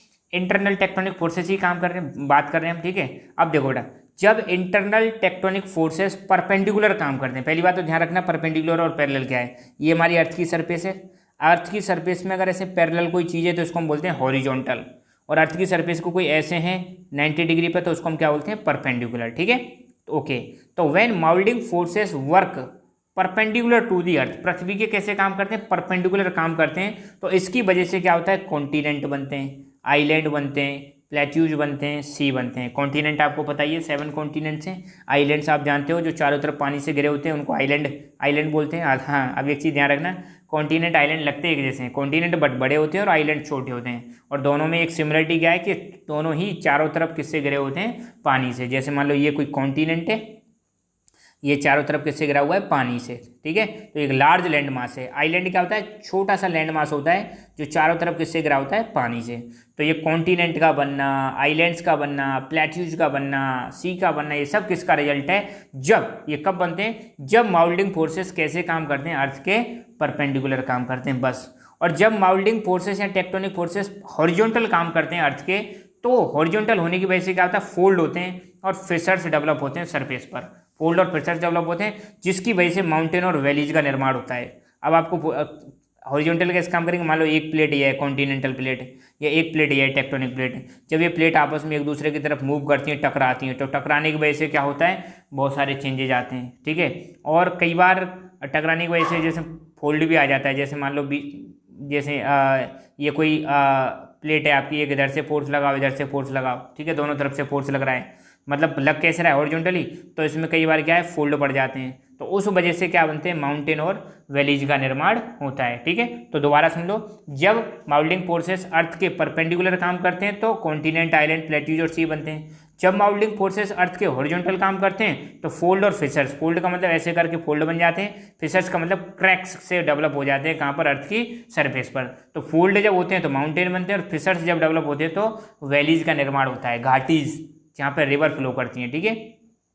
अब हम देखेंगे वोल्केनो के बारे में, सारी चीज़ें जानेंगे वोल्केनो के बारे में, ठीक है। यहाँ से क्वेश्चन बन सकता है। वोल्केनो क्या है? ये देखो, पृथ्वी के अंदर से क्या निकल रहा है? लावा निकल रहा है, मोल्टन मैग्मा निकल रहा है। जब ये मैग्मा निकल के बाहर आके जमने लगता है तो इसको हम क्या बोलते हैं? या बाहर आ जाता है तो ये मैग्मा, तो उसको हम क्या बोलते हैं? लावा बोलते हैं, गर्मा गर्म लावा। ये देखो लावा निकल के आ रहा है, किसका रिजल्ट है? ये भी वोल्केनिक इरप्शन का ही रिजल्ट है, बहुत बर्बाद कर देते हैं। तो देखो पृथ्वी के भीतर चैम्बर में मैग्मा है, जब ये मैग्मा बाहर आ जाता है तो इसी को हम क्या बोलते हैं? लावा बोलते हैं। ठीक है, मैग्मा जिस चैनल से बाहर आता है उसको हम बोलते हैं मेन वेंट। ठीक है, कई बार ऐसे साइड से भी निकल जाता है, ये इसको सेकेंडरी वेंट बोलते हैं।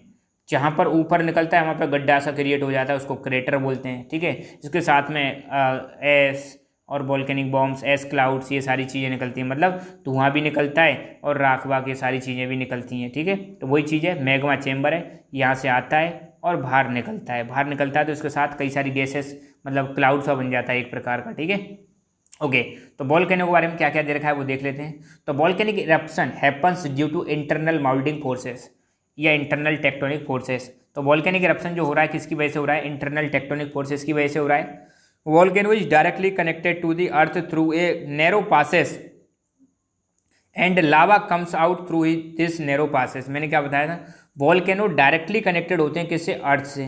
किससे? नैरो पास। और इसी नैरो पास को हम क्या बोलते हैं? Main went.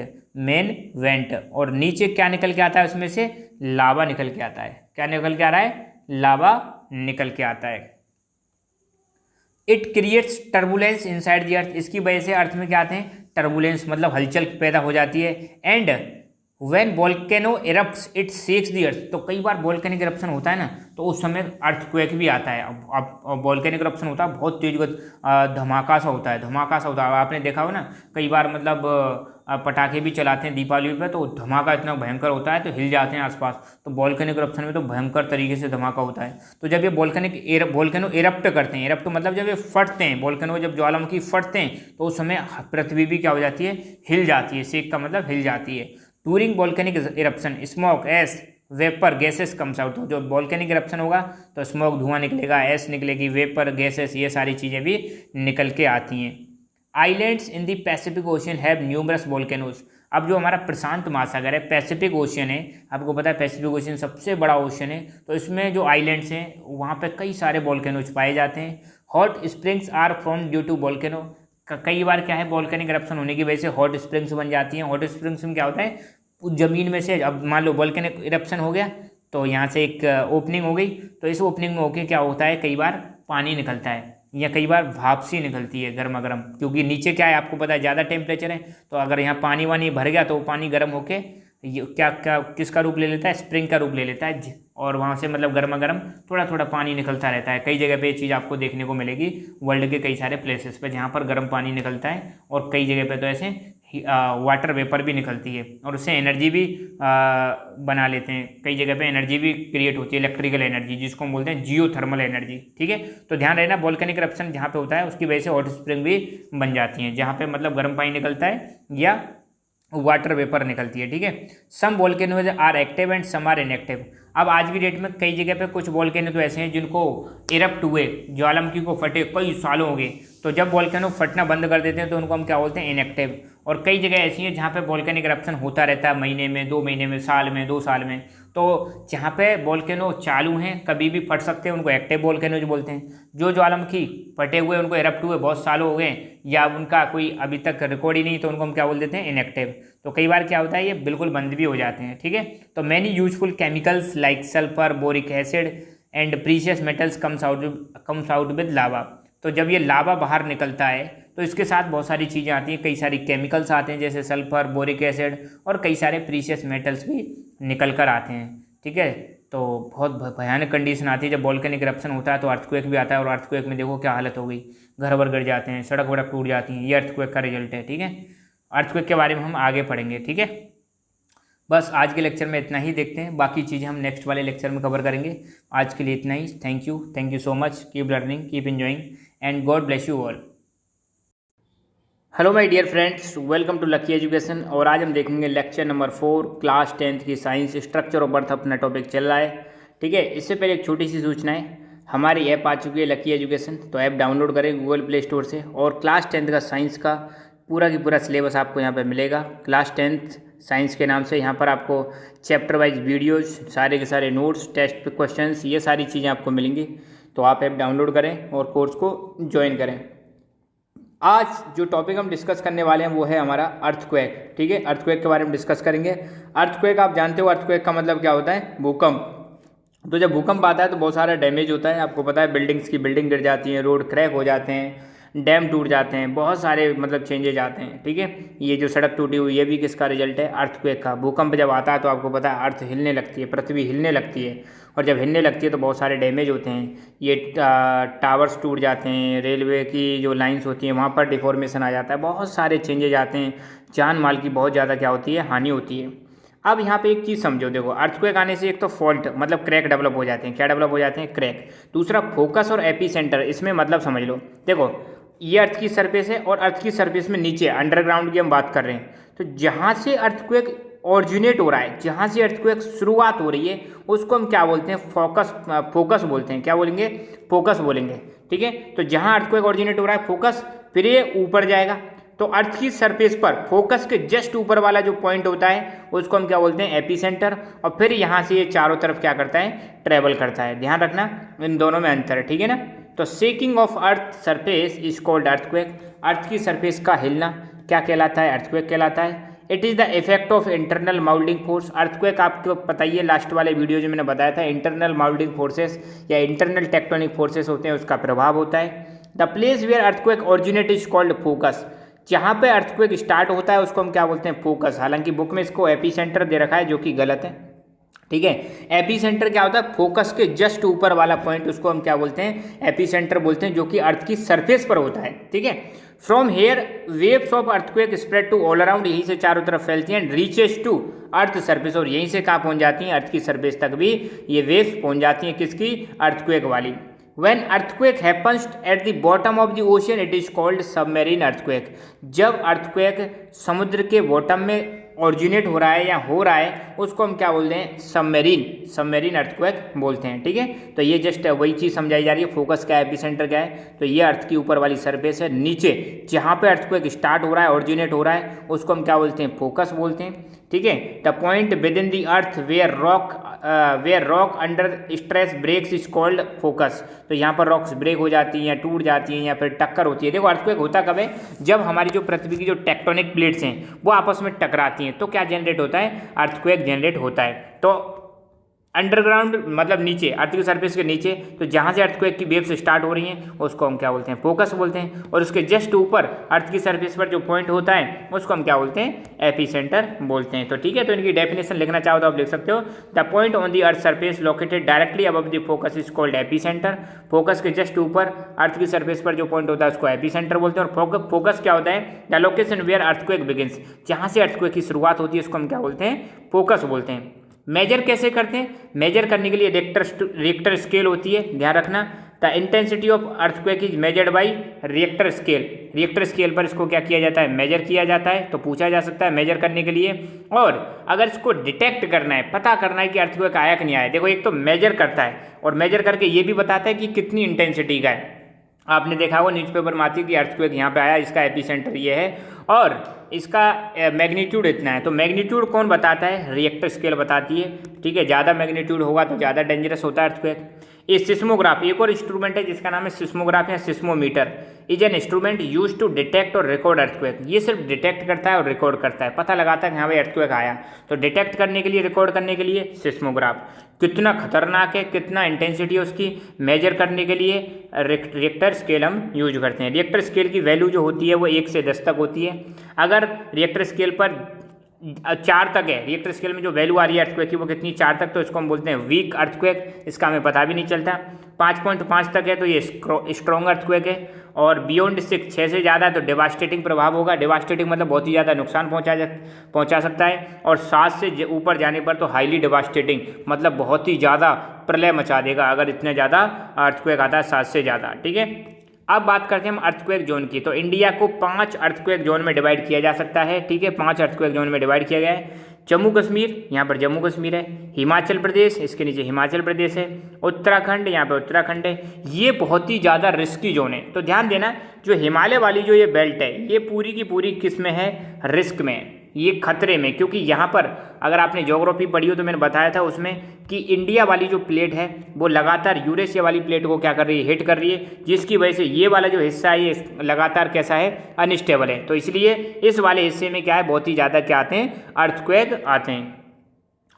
कारण क्या है अर्थक्वेक आने के? तो कारण पहला ये है कि imbalance in internal structure of earth causes earthquake. अगर अर्थ का जो इंटरनल स्ट्रक्चर है उसमें इम्बैलेंस हो जाता है तो अर्थक्वेक आते हैं। ड्यू टू वोल्केनिक इरप्शन, जब भी ज्वालामुखी पड़ता है तब भी अर्थक्वेक आते हैं। एक्सप्लोजन, कई बार आपने सुना होगा कि न्यूक्लियर बॉम्ब की टेस्टिंग के दौरान भी अर्थक्वेक आ जाते हैं। और मूवमेंट ऑफ टेक्टोनिक प्लेट्स, तो जब टेक्टोनिक प्लेट्स का क्या करते हैं, मूवमेंट जब टेक्टोनिक प्लेट्स मूवमेंट करती हैं, मूव करती हैं आपस में, जब टकरा जाती है तो तब भी क्या आते हैं, अर्थक्वेक आते हैं। ठीक है, तो there are 29 tectonic plates. Tectonic plates की बात करें तो 29 टेक्टोनिक प्लेट्स हैं। ठीक है, जहाँ पे देख सकते हो जैसे Eurasian plate, African plate, Indian plate, Philippine plate, African plate, Caribbean plate, south American, बहुत सारी प्लेट है। तो इनको हम क्या बोलते हैं, टेक्टोनिक प्लेट्स। और इन्हीं प्लेट्स पर क्या है, हमारे कॉन्टिनेंट्स और ओशियंस हैं। ये चीज़ आप ध्यान रखना। ठीक है, these plates are keep moving at very slow speed. ये जो कॉन्टिनेंटल प्लेट हैं या टेक्टोनिक प्लेट्स हैं, ये लगातार क्या करती रहती हैं, मूव करती रहती हैं, और जैसे ही टकरा जाती हैं तो क्या आता है, अर्थक्वेक आता है। ठीक है, अच्छा, टेक्टोनिक प्लेट्स की बाउंड्रीज, तो 3 प्रकार की बाउंड्रीज होती हैं, ट्रांसफॉर्म, कन्वर्जेंट, डाइवर्जेंट। अब ध्यान देना, यहाँ पे 2 टेक्टोनिक प्लेट है, एक ये वाली और एक ये वाली। जब टेक्टोनिक प्लेट एक इधर जा रही है और एक इधर जा रही है तो ऐसी जो बाउंड्री बनती है उसको हम क्या बोलते हैं, डाइवर्ज, मतलब डाइवर्ज हो रही है, अलग अलग दिशाओं में जा रही हैं।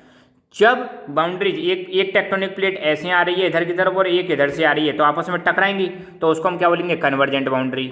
और एक टेक्टोनिक प्लेट इधर जा रही है और एक इधर जा रही है तो इसको हम बोलते हैं ट्रांसफॉर्म बाउंड्री। ठीक है, तो तीनों के बारे में ध्यान रखना। तो यहाँ पे डाइवर्जेंट में अलग अलग होती हैं। तो डाइवर्जेंट बाउंड्री कंस्ट्रक्टिव होती है, जैसे ही जब 2 टेक्टोनिक प्लेट्स ऐसे अलग होती हैं तो कुछ ना कुछ निर्माण हो जाता है, कोई ना कोई चीज़ बनती है, कोई लैंडफॉर्म बनता है अर्थ पर। और जब 2 टेक्टोनिक प्लेट्स ऐसे टकराती हैं, कन्वर्ज होती हैं, तब क्या होता है, डिस्ट्रक्शन होता है, किसी ना किसी चीज़ का नुकसान होगा। और जब टेक्टोनिक प्लेट्स ऐसे स्लाइड कर जाती हैं एक दूसरे के पास से, एक इधर से जा रही है एक इधर से आ रही है, तो उसको हम बोलते हैं ट्रांसफॉर्म बाउंड्री। और ये कंजर्वेटिव होती हैं। जब ट्रांसफॉर्म बाउंड्रीज में ना तो कोई डिस्ट्रक्शन होता है और ना ही कोई कंस्ट्रक्शन होता है। ठीक है, तो डिस्ट्रक्शन कब होगा, जब कन्वर्जेंट बाउंड्री बनेगी। डाइवर्जेंट बाउंड्री होगी तो कंस्ट्रक्शन होगा, और ट्रांसफॉर्म होगी तो ना डिस्ट्रक्शन ना ही कंस्ट्रक्शन। ठीक है, तो बस आज के लेक्चर में इतना ही। Thank you so much. जय हिंद, जय Bharat. Hello my dear friends, welcome to lucky education. और आज हम कवर करेंगे चैप्टर नंबर 15 का लेक्चर नंबर 6। हम पढ़ रहे हैं क्लास 10th की साइंस, राजस्थान बोर्ड की, और चैप्टर का नाम है स्ट्रक्चर ऑफ अर्थ। और इसमें हम पहुंच गए 5वें लेक्चर पर। ठीक है, तो 5वें लेक्चर में हम देखेंगे, इससे पहले एक छोटी सी सूचना है, हमारी क्लास 10th के लिए कंप्लीट कोर्स लॉन्च कर दिया हमने। अपनी ऐप आ चुकी है लकी एजुकेशन, प्ले स्टोर पर इसको इंस्टॉल करो और इस कोर्स को ज्वाइन करो। इसके ये फीचर्स हैं, आप देख सकते हो, और यहाँ पर ये प्राइस है। ठीक है, शुरुआत करते हैं।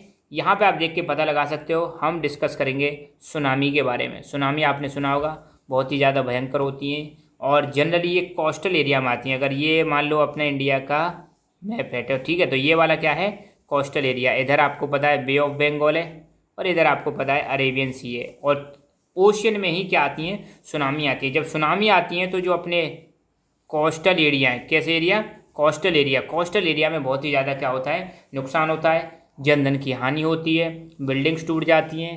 ठीक है, रेलवे की लाइंस वाइंस और आपकी कम्युनिकेशन के जितने भी लाइंस होती हैं, बिजली के तार, सारे के सारे क्या हो जाते हैं, ख़त्म हो जाते हैं, और बहुत सारे लोगों को इसमें क्या है, नुकसान झेलना पड़ता है। तो बहुत ही डेंजरस चीज़ है। ठीक है, तो सुनामी के बारे में जानेंगे, साइंस में दे ही रखा है।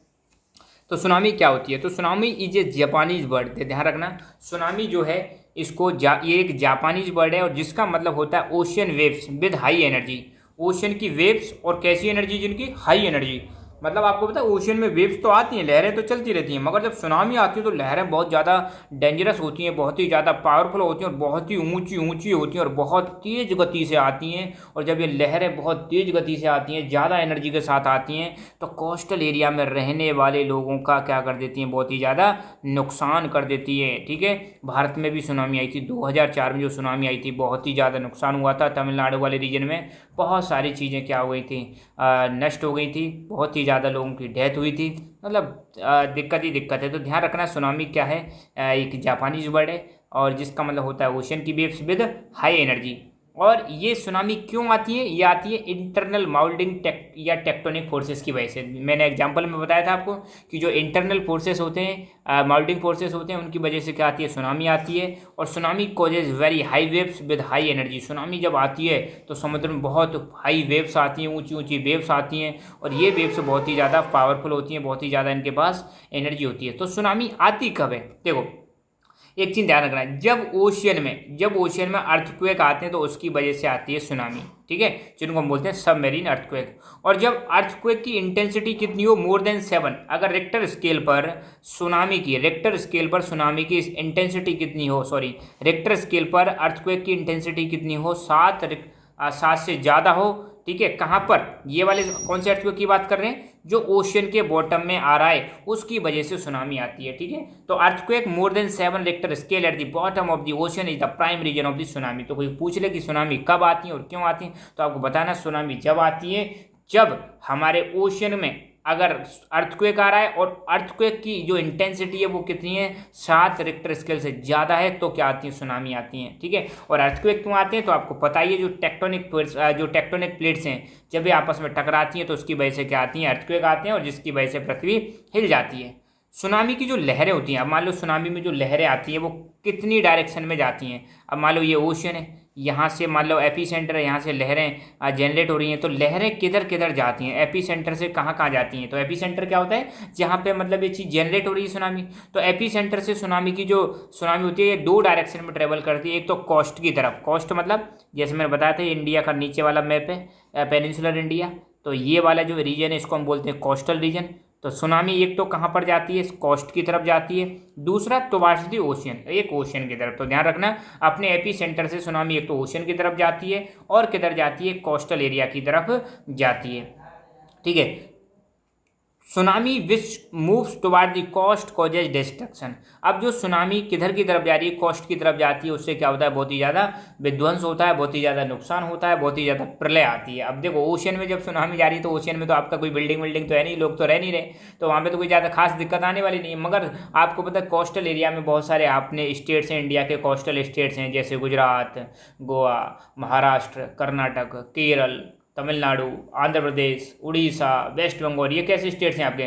कोस्टल स्टेट्स हैं। तो ये एरिया क्या है? बहुत ही ज़्यादा डेंजर, मतलब सुनामी के लिए बहुत ही ज़्यादा सुनामी प्रोन एरिया है, मतलब बहुत ही ज़्यादा इनको क्या हो सकता है? नुकसान आ सकता है अगर सुनामी आती है। तो इसका एक एग्जांपल भी है, दिसंबर 2004 में सुनामी आई थी भारत में। कहाँ पर आई थी? भारत में, जिसकी वजह से बहुत सारे कोस्टल एरियाज साउथ इंडिया के क्या हो गए थे? ख़त्म हो गए थे, बर्बाद हो गए थे पूरी तरह से, ठीक है। तो ये चीज़ आप ध्यान रखना कि इंडिया में भी सुनामी आई थी, मगर कब आई थी? दिसंबर 2004 में आई थी, जिसकी वजह से कोस्टल एरिया का क्या हो गया था? नुकसान हो गया था। और कन्याकुमारी जो शहर है उसमें भी बहुत ही ज़्यादा नुकसान हुआ था। थोड़ा सा यहाँ पर धौलावीरा गुजरात के बारे में दे रखा है। तो धौलावीरा एक एंशियंट साइट है हमारी, ठीक है। कहाँ पर है? ये गुजरात में, ये जो पिक्चर दिखा रखी है धौलावीरा की, ये ठीक है। और ये साइट जो है हड़प्पा के टाइम पे, हड़प्पा मोहनजोदड़ो जो सिविलाइजेशन थी उस समय की साइट है ये, ठीक है। तो national institute of oceanography NIO discover the remains of port in Dholavira of Gujarat. मतलब धौलावीरा जो जगह है यहाँ पर पोर्ट मतलब बंदरगाह के, मतलब यहाँ पे अवशेष मिले। रिमेन्स का मतलब क्या है? अवशेष। तो आपको पता हो तो जब हड़प्पन सिविलाइजेशन थी उस समय पर धौलावीरा नाम की जगह पर पोर्ट हुआ करता था, जिसके रिमेन्स मिले किसको? नेशनल इंस्टीट्यूट ऑफ ओशनोग्राफी को। ये उस समय का हड़प्पन सिविलाइजेशन का लार्जेस्ट पोर्ट सिटी हुआ करता था। कौन सा? धौलावीरा, जो डिस्ट्रॉय हो गया था सुनामी की वजह से। किसकी वजह से डिस्ट्रॉय हुआ था? सुनामी की वजह से। लगभग 1500 ईयर्स है वो, आज से लगभग 1500 साल पहले, 1500 तो खैर कम दे रखा है और ज़्यादा होगा, तो 1500 से ज़्यादा साल पहले ये जो पोर्ट है धौलावीरा पोर्ट सुनामी की वजह से क्या हो चुका था? डिस्ट्रॉय हो चुका था। तो उसके रिमेन्स मिले, अवशेष मिले किसको? National institute of oceanography. तो ध्यान रखना धौलावीरा जगह है और ये एंशियंट यहाँ पे पोर्ट हुआ करता था। कहाँ पर है? गुजरात में। और ये एक हड़प्पन सिटी है, ठीक है। अब एक छोटा सा टॉपिक और है, constructive and destructive natural forces. तो ध्यान रखना, कंस्ट्रक्टिव मतलब जिसकी वजह से किसी चीज़ का निर्माण हो रहा है, डिस्ट्रक्शन मतलब जिसकी वजह से किसी चीज़ का विनाश हो रहा है, ठीक है। तो हमारी पृथ्वी पर लगातार लैंडफॉर्म्स बनते रहते हैं और बिगड़ते रहते हैं। तो बनते हैं वो बनते हैं कंस्ट्रक्टिव फोर्सेस की वजह से, और जो डिस्ट्रॉय होते हैं वो नेचुरल फोर्सेस की वजह से, और इस प्रकार हमारा क्या रहता है, बैलेंस रहता है। ठीक है, तो on the surface of earth two types of forces constantly act. हमारी जो पृथ्वी की सरफेस है उस पर दो प्रकार के फोर्स लगातार काम करते रहते हैं। एक तो है internal forces of the surface which construct new things like rocks mountains, और एक है external forces which destroy the landform. तो मैंने बताया था हमारे जो इंटरनल फोर्सेस हैं उसकी वजह से तो क्या बनते हैं, लैंडफॉर्म्स बनते हैं, जैसे रॉक्स, माउंटेन, प्लेट्यूज, इन सारी चीज़ों का क्या होता है, निर्माण होता है। दूसरे एक्सटर्नल फोर्सेस जो बाहर से काम करते हैं उनकी वजह से लैंडफॉर्म डिस्ट्रॉय होते हैं। ठीक है, as soon as any part of land comes out from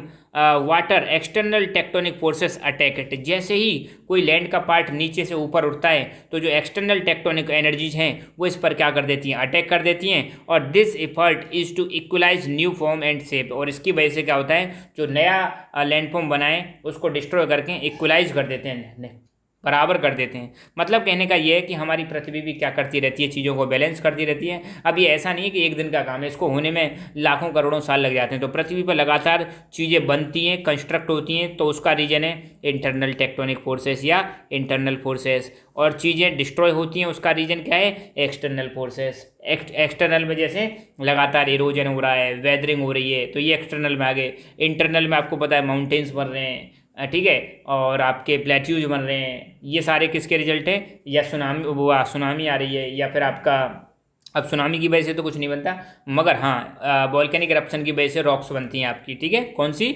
igneous rocks. तो बस आज के लेक्चर में इतना ही, बाकी डिस्कस करेंगे नेक्स्ट लेक्चर में। मिलते हैं नेक्स्ट लेक्चर में। Thank you so much, keep learning, keep enjoying, and God bless you all. Hello my dear friends, welcome to lucky education. और अब हम देखेंगे lecture number 6 chapter number 15 structure of earth, class 10 science. ठीक है, इसको start करते हैं। इसको स्टार्ट करने से पहले एक छोटी सी जानकारी, क्लास 10 की साइंस का कंप्लीट कोर्स हमने लॉन्च कर दिया है एप्लीकेशन पर। हमारी एप्लीकेशन लकी एजुकेशन आ चुकी है, जिसको आप प्ले स्टोर से डाउनलोड करें और ज्वाइन करें, और कोर्स को आज ही ज्वाइन करें। और इसमें आपको सारे चैप्टर्स के videos, notes, Telegram group for discussion, Telegram channel for material sharing, ये सारी चीज़ें मिलेंगी। और कोर्स की प्राइस बहुत ही अफोर्डेबल है, मात्र 500 रुपये। ठीक है, चैप्टर की शुरुआत करते हैं। आज जो टॉपिक हम डिस्कस करेंगे, सबसे पहला टॉपिक है वेदरिंग। वेदरिंग का मतलब क्या होता है, ध्यान रखना, ये टॉपिक एक्चुअली ज्योग्राफी से रिलेटेड है, पर आप समझते हैं वेदरिंग का मतलब क्या है।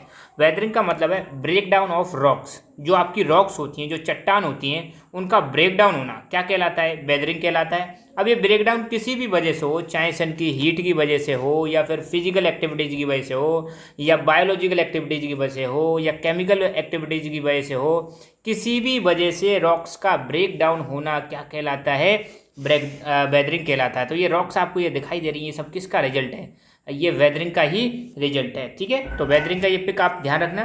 तो वेदरिंग का मतलब क्या, वेदरिंग फोर्सेस की breaking the rocks to convert them into soil. तो ये वेदरिंग का ही रिजल्ट है, जिसकी वजह से जो रॉक्स क्या होती है, लगातार ब्रेक होती रहती है, उनमें से सेडिमेंट्स अलग होते रहते हैं, और यही सेडिमेंट्स बाद में क्या बन जाते हैं, सॉइल बन जाते हैं। आपने अगर ज्योग्राफी में पढ़ा हो 9th क्लास में कि हिमालयन रिवर्स जो होती हैं, या जितनी भी रिवर्स हैं जो माउंटेन एरिया से फ्लो करके आती हैं, तो जब ये माउंटेन से रिवर्स फ्लो करती हैं तो माउंटेन्स का क्या करती हैं, वेदरिंग करती हैं और इरोजन करती हैं। ठीक है, वेदरिंग करके तो इनको ब्रेक डाउन करती हैं, ब्रेक डाउन करके उनमें से पार्टिकल्स निकलते हैं, और इन पार्टिकल्स को एक जगह से दूसरी जगह ले जाती हैं, जिसको हम क्या बोलते हैं, इरोजन बोलते हैं। तो फिर वो जो पार्टिकल्स हैं रिवर्स के साथ आते हैं, और जैसे ही रिवर प्लेन वाले रीजन में एंटर करती है तो वहाँ पर सेडिमेंट्स को जमा कर देती हैं, डिपॉजिट कर देती हैं, और बनते हैं हमारे प्लेन्स। तो ध्यान रखना, सॉइल बनने का सबसे इम्पोर्टेंट मतलब जो फैक्टर है वो क्या है, वेदरिंग ऑफ रॉक्स। तो सॉइल जो बनती है वो किससे बनती है, रॉक से बनती है। इन रॉक्स की लगातार वेदरिंग होती है, इनमें से पार्टिकल्स या सेडिमेंट्स लगातार निकलते रहते हैं, और यही पार्टिकल्स इकट्ठा होकर क्या बनाते हैं, सॉइल बनाते हैं। और सॉइल आपको पता है बहुत ही ज़्यादा इंपॉर्टेंट है, स्पेशली एग्रीकल्चर करने के लिए, प्लांट्स की ग्रोथ करने के लिए, नेचुरल वेजिटेशन को ग्रो करने के लिए क्या चाहिए, सॉइल चाहिए। सिंपल सी बात है। ठीक है, heat from the sun, rain, frost, wind physically break the rocks. अब देखो, फिजिकली मतलब बाहर से, आप जब हीट पड़ती है तो हीट से क्या होता है, ये जो आपकी जो रॉक्स हैं ये लगातार क्या है, गर्म होती है, तो गर्म होकर ये क्या होंगी, एक्सपेंड करेंगी। और जब ये ठंडी होती हैं तो कॉन्ट्रैक्ट होती हैं। तो लगातार एक्सपेंशन एंड कॉन्ट्रैक्शन की वजह से, अब हालांकि इतना ज़्यादा एक्सपेंशन नहीं कि आप जाके देखो दिन में कि रॉक्स बहुत ही ज़्यादा बाहर निकल के आ गई हैं, बहुत ही ज़्यादा रात में कॉन्ट्रैक्ट हो गई, ऐसा कुछ नहीं है। बहुत मतलब माइन्यूट लेवल पर होता है, आपको इसको देख नहीं सकते, ठीक है। तो ये जो सन की हीट है या फिर रेन है, फ्रॉस्ट है, विंड है, ये क्या करती है, फिजिकली ब्रेक कर देती हैं, ठीक है। तो during the day time rocks expand, अब दिन के समय में क्या होता है, रॉक्स को गर्मी लगती है सन से, सन की गर्मी की वजह से ये क्या होती है, एक्सपेंड करती हैं, थोड़ा सा मतलब अपने आप को आकार बढ़ाएंगे, ठीक है, because of heat of the sun and contract when they cool down during the night. तो ध्यान देना, जो रॉक्स होती हैं दिन के समय में सन की गर्मी की वजह से क्या होती हैं, एक्सपेंड करती हैं, और रात में क्या होती हैं, ये ठंडी होने की वजह से क्या हो जाती हैं, कॉन्ट्रैक्ट होती हैं, ठीक है। तो आपने देखा हो पहाड़ी एरिया में जो लोग रहते हैं उन्होंने एक्सपीरियंस किया होगा, दिन में तो पहाड़ क्या होते हैं, गर्म हो जाते हैं, और रात में वो धीरे धीरे करके क्या होते हैं, ठंडे होते हैं। तो दिन में जो आपके रॉक्स हैं वो क्या करती हैं, एक्सपेंड करती हैं, और रात में कॉन्ट्रैक्ट करती हैं। तो due to continuous contraction and extraction make the rocks weaker and start breaking. तो जब लगातार ये कॉन्ट्रैक्शन और एक्सपेंशन की घटना चलती रहती है तो इसकी वजह से जो रॉक्स हैं वो क्या हो जाती हैं, कमज़ोर हो जाती हैं, और रॉक्स क्या होने लग जाती हैं, ब्रेक होने लग जाती हैं। डस्ट पार्टिकल्स ऑल्सो वेदर दी रॉक्स, जो डस्ट पार्टिकल्स होते हैं जब आंधी चलती है तो ये डस्ट पार्टिकल भी टकराते हैं रॉक्स से, और ये भी रॉक्स को क्या करते हैं, ब्रेक करते हैं, ठीक है। अब ऐसा नहीं कि बिल्कुल डस्ट पार्टिकल जा रहे हैं और पहाड़ बिल्कुल तोड़ दिया, चूर चूर कर दिया, ऐसा नहीं, छोटे छोटे मतलब बहुत ही माइक्रो लेवल पर क्या करते हैं, वेदरिंग करते हैं, ठीक है। और ये लगातार प्रोसेस चलता रहता है, ऐसा नहीं कि कोई भी रॉक्स ऐसी बन जाएगी 2-4 दिन में, इसको लाखों साल लग जाते हैं, करोड़ों साल लग जाते हैं, ठीक है। अब वेदरिंग करने वाले एजेंट्स कौन है, ऐसी कौन कौन सी चीज़ें जिसकी वजह से रॉक्स की क्या होती है, वेदरिंग होती है। तो एक तो डस्ट पार्टिकल्स, इनसे वेदरिंग होती है, विंड, हवा जब चलती है ये भी ब्रेक डाउन करती है, water, human activities, chemical process, biological process, इनकी वजह से क्या होती है, वेदरिंग होती है, ठीक है। ह्यूमन एक्टिविटीज़, ह्यूमन भी वहाँ पर अगर कुछ करता रहता है तो उनकी वजह से भी ब्रेक डाउन होता है इनका। केमिकल्स होते हैं उनकी वजह से भी, बायोलॉजिकल फोर्सेस, आपने देखा होगा पहाड़ों में भी वेजिटेशन ग्रो करती है, पेड़ पौधे निकल के आ जाते हैं, तो उनसे भी रॉक्स क्या होती हैं, ब्रेक हो जाती हैं। तो बस break down of rocks means weathering, ठीक है, सिंपल सी बात है। अब एडवांटेजेस क्या क्या हैं, वेदरिंग के क्या क्या फायदे हैं। तो देखो पहली बात तो ये बेनिफिशियल है फॉर एग्रीकल्चर। क्यों एग्रीकल्चर के लिए बेनिफिशियल है, क्योंकि वेदरिंग की वजह से क्या होती है, सॉइल बनती है, और सॉइल में सॉइल बनती है तो फिर सॉइल एग्रीकल्चर कहाँ करेंगे, सॉइल में तो करेंगे, सिंपल सी बात है। तो soil is made by the agents of weathering, इसलिए ये किसके लिए बेनिफिशियल है, एग्रीकल्चर के लिए बेनिफिशियल है। लार्ज प्लेन्स, आपने 9th क्लास में जो पढ़ा होगा इंडिया का फिजिकल रीजन, तो इंडिया को कई फिजिकल डिवीजन्स में डिवाइड किया गया है, जैसे Himalayan mountain, plains of Ganga. तो जो प्लेन्स बने, गंगा के जो प्लेन्स बने वो किससे बने, वेदरिंग से ही बने, क्योंकि वो किसने बनाए, रिवर्स ने बनाए, रिवर सेडिमेंट्स लेके आई है, कहाँ से, माउंटेन से, ठीक है। तो लार्ज जो प्लेन्स बने नॉर्थ इंडिया में वो भी किससे बने, वेदरिंग से बने। Many chemicals come out from the rocks due to weathering, weathering की वजह से बहुत सारे केमिकल्स भी निकल के आते हैं जब ये रॉक्स ब्रेक डाउन होती है, ठीक है। तो ये तो है कहानी वेदरिंग की। और यहाँ पर एक छोटा सा क्वेश्चन बनता है, why mountains are not found in desert areas, desert area में माउंटेन्स क्यों नहीं पाए जाते हैं। चलो मान लो कोई डेजर्ट एरिया, यहाँ पे ये कोई माउंटेन है। अब आपको पता है डेजर्ट एरिया में लगातार आंधी चलती रहती है, ठीक है, स्टॉर्म्स चलते रहते हैं, जिसकी वजह से क्या होती है, डस्ट जो पार्टिकल्स हैं वो माउंटेन्स का वेदरिंग करती हैं, और ऐसे ही लगातार वेदरिंग कर करके अगर यहाँ माउंटेन है भी तो वो क्या हो जाते हैं, कुछ लंबे समय के बाद वो क्या हो जाते हैं, खत्म हो जाते हैं, ठीक है। तो weathering by the wind is considered as the main reason for lack of mountain in desert. तो मतलब डेजर्ट एरिया में जो माउंटेन्स नहीं पाए जाते हैं इसका सबसे बड़ा या प्राइम रीजन क्या है, वेदरिंग बाय विंड। तो विंड में डस्ट पार्टिकल है और ये डस्ट पार्टिकल क्या करते हैं, इरोजन कर देते हैं और वेदरिंग करते हैं, जिसकी वजह से माउंटेन्स नहीं पाए जाते हैं। अब हम देखेंगे इरोजन के बारे में। ये पिक देखो, यहाँ पे क्या हो रहा है, ये ज़मीन है, देखो पूरी तरह से क्या हो गई, बर्बाद हो गई, ठीक है। यहाँ पे इरोजन हो रहा है, मान लो बरसात हुई, बरसात की वजह से जो सैंड है यहाँ से नीचे चलती चली जाती है और ये बह बह कर एक जगह से दूसरी जगह पर चली जाती है, ऐसी बुरी हालत हो गई। ये देखो क्या हो रहा है, सैंड जो है पानी बरसेगा, ये मतलब रेतीला इलाका है, यहाँ से सैंड गिर गिर के नीचे आ रही है, यहाँ से कहीं दूसरी जगह जा रही है। तो ये जो एग्जाम्पल देख रहे हो ना, किसका एग्जाम्पल है, ये इरोजन का एग्जाम्पल है। ये देखो यहाँ पे पेड़ है, यहाँ पे ये मिट्टी है, और जब पानी हवा जब ये चलती हैं, पानी मतलब बरसात आती है या हवाएं चलती हैं तो मिट्टी यहाँ से कट कट के एक जगह से दूसरी जगह जाती है, ठीक है, जिसको हम क्या बोलते हैं, इरोजन बोलते हैं। तो डेफिनेटली अपना आप टॉपिक क्या है, इरोजन, ठीक है। तो इरोजनल फोर्सेस, इरोजन में क्या होता है, देखो wind water ice are the substances that move from one place to another place, these are called erosional forces. ठीक है, अब देखो सिंपल सी बात है, यहाँ से मिट्टी को एक जगह से दूसरी जगह ले जाना है, तो इसको ले जाने के लिए या तो हवा चाहिए आपको, या पानी चाहिए, ठीक है, या फिर आपको क्या चाहिए, आइस होनी चाहिए, कुछ भी चीज़ हो। तो ये क्या करती हैं, अब जैसे ग्लेशियर्स होते हैं, ग्लेशियर्स में बहुत ज़्यादा क्या होती है, बर्फ़ के पहाड़ से होते हैं, बहुत ज़्यादा बर्फ़ होती है, बहुत ही ज़्यादा होती है। तो वो बर्फ़ जब मूव करती है तो नीचे से क्या करती है, सैंड को एक जगह से दूसरी जगह ले जाती है। ठीक है, तो इरोजनल फोर्सेस क्या होते हैं, जो एक जगह से दूसरी जगह चलते हैं, पहली बात तो।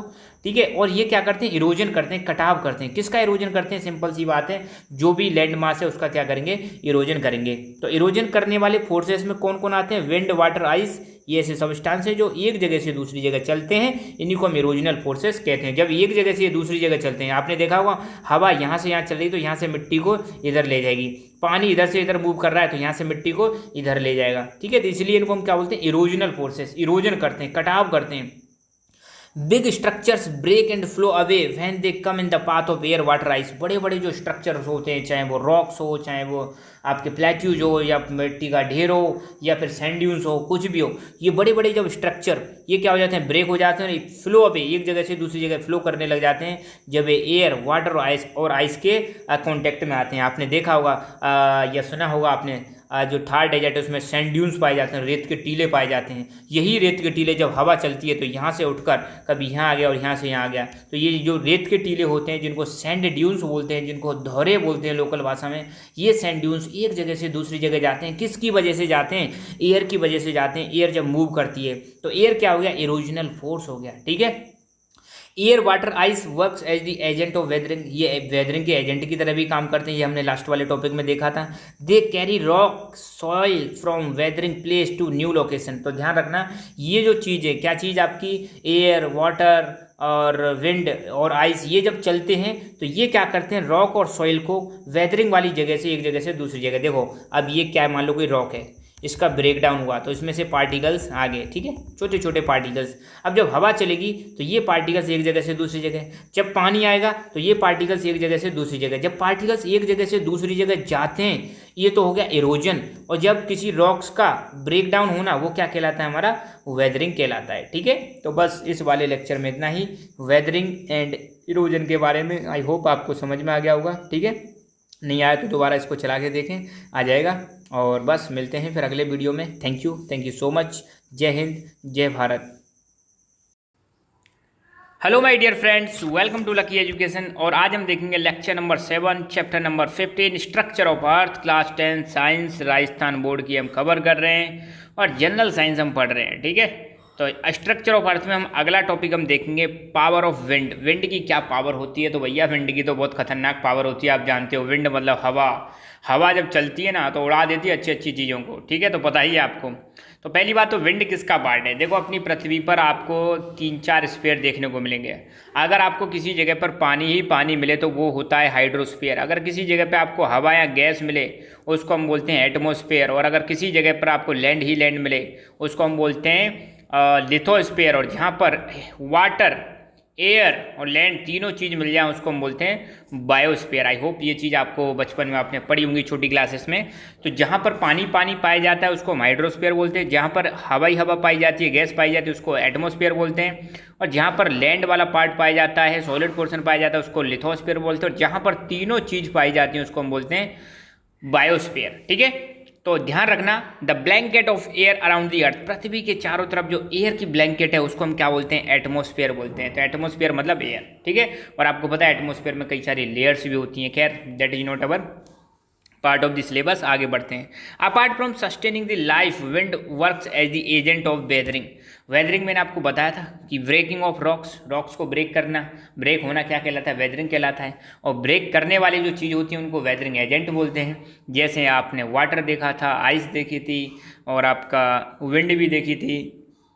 ठीक है, तो अब देखो हवा, आपको पता है आज वो वायु हर किसी के लिए मतलब जीवनदायी है। मतलब आप बिना हवा के जीवित नहीं रह सकते, बिना एयर के हम जीवित नहीं रह सकते। हमें हर पल, हर सेकंड, हर मिनट हमें क्या चाहिए, हवा चाहिए। तो हमें लाइफ तो सस्टेन करती है विंड, हमें हमारी लाइफ तो सस्टेन करती है, साथ के साथ में वेदरिंग एजेंट की तरह भी काम करती है। ये हमने आप अभी पढ़ा था। विंड मूवमेंट की बात करें, अब देखो हवा जो चलती है ना वो किस वजह से चलती है। अगर किसी जगह का प्रेशर हाई प्रेशर है और किसी जगह का प्रेशर लो प्रेशर है तो हवा क्या करेगी, हाई प्रेशर से लो प्रेशर की तरफ मूव करेगी। अगर प्रेशर डिफरेंस नहीं है तो हवा नहीं चलेगी। हवा चलने के लिए प्रेशर डिफरेंस होना बहुत ज़रूरी है। तो ध्यान रखना, विंड ऑलवेज फ्लो फ्रॉम या always blow from high pressure area to low pressure area. Wind always यहाँ पे लिख देना फ्लो या ब्लो, ठीक है, ये चीज़ ध्यान। Wind always blow from high pressure area to low pressure area. High pressure area से लो प्रेशर एरिया की तरफ फ्लो करती है। Movement of air is called wind. चलती हुई जो एयर है उसी को हम क्या बोल देते हैं, विंड बोल देते हैं, ठीक है। Pressure difference is created by uneven heating of the earth by the sun. अब देखो जो ये प्रेशर डिफरेंस हो रहा है ना, कहीं पे हाई प्रेशर कहीं पे लो प्रेशर, ये क्यों होता है? ये इसलिए होता है, आपने बचपन में एक और चीज़ पढ़ी होगी कि ये हमारी पृथ्वी है, ये सपोज हमारे सूर्यदेव हैं, ठीक है, सन है, तो सन की हीट लगातार पृथ्वी पर पड़ती है, ये आपने देखा होगा। और अब ऐसा नहीं है कि सन की जो हीट है वो सभी जगह पर समान होती है। ये जो इक्वेटर वाला एरिया है ना, इक्वेटर, यहाँ पर तो सन की गर्मी बहुत ज़्यादा रहती है। जैसे जैसे आप पोलर एरिया की तरफ जाओगे यहाँ पर गर्मी कम रहेगी, यहाँ पर ठंड रहती है, बर्फ़ ही बर्फ़ पाई जाती है। तो कहीं तो पृथ्वी में बहुत ज़्यादा गर्मी पड़ रही है और कहीं पर बहुत ही ज़्यादा टेम्परेचर है। तो ये जो टेम्परेचर डिफरेंस है ना, इसी की वजह से प्रेशर क्या होता है, चेंज होता है। जहाँ पर टेम्परेचर ज़्यादा होता है वहाँ पर लो प्रेशर होता है, जहाँ पर टेम्परेचर कम होता है वहाँ पर हाई प्रेशर होता है। तो हवा ऑटोमेटिकली हाई प्रेशर से लो प्रेशर की तरफ मूव करती है। तो ध्यान रखना, प्रेशर डिफरेंस भी किसकी वजह से क्रिएट हो रहा है, अनइवन हीटिंग ऑफ द सन, पृथ्वी की अनइवन हीटिंग की वजह से क्रिएट हो रहा है। The wind speed depend upon the pressure difference of the air. Wind की स्पीड भी किस पर डिपेंड करती है, प्रेशर डिफरेंस। अगर प्रेशर डिफरेंस ज़्यादा है तो विंड की स्पीड ज़्यादा होगी, अगर प्रेशर डिफरेंस कम है तो विंड की स्पीड भी क्या हो जाएगी, कम हो जाएगी। Winds were also use for navigation of ships during ancient time. Wind का यूज हम एंशिएंट टाइम में, प्राचीन काल में हजारों साल पहले किस लिए करते थे, शिप्स की नेविगेशन के लिए करते थे। हवाएं एक पर्टिकुलर डायरेक्शन में फ्लो करती हैं, ठीक है, तो मान लो हवाएं इधर चल रही तो उसी समय पर आप शिप लेके जा रहे हो इधर की डायरेक्शन में, तो वो क्या करेगी, शिप वो हवा की वजह से बहुत तेज़ गति से जाएगी, जल्दी जल्दी जाएगी और उसको चलने में कोई दिक्कत नहीं आएगी, ठीक है। तो जो पानी के जहाज होते थे उनको आगे बढ़ाने में भी विंड हेल्प करती थी, ठीक है।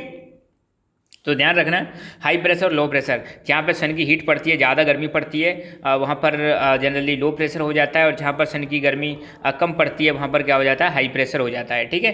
तो लो प्रेशर की वजह से हवाएं किधर से किधर चलती हैं, हवाएं चलती हैं हाई प्रेशर से लो प्रेशर की तरफ चलती हैं, ये चीज़ आप ध्यान रखना। अब देखो ये है अपना प्यारा देश भारत, और नीचे है इंडियन ओशियन, इधर है बे ऑफ बंगाल, इधर है अरेबियन सी।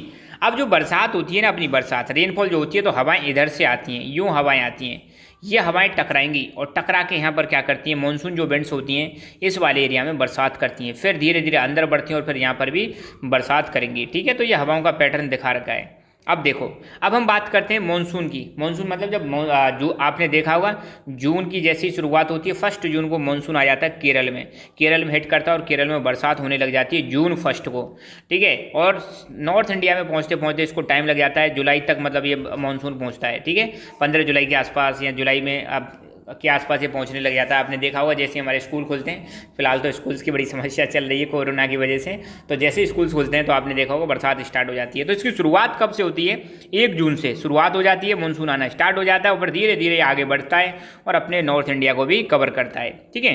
तो मानसून को लेकर कौन आ रहा है, इसको लेकर आ रही हैं हवाएं, लेके आ रही हैं, और हवाओं की डायरेक्शन कौन सी है, देखो ये है साउथ और ये है वेस्ट। इधर से जो आएगी ये वाली डायरेक्शन क्या कहलाएगी, साउथ वेस्ट।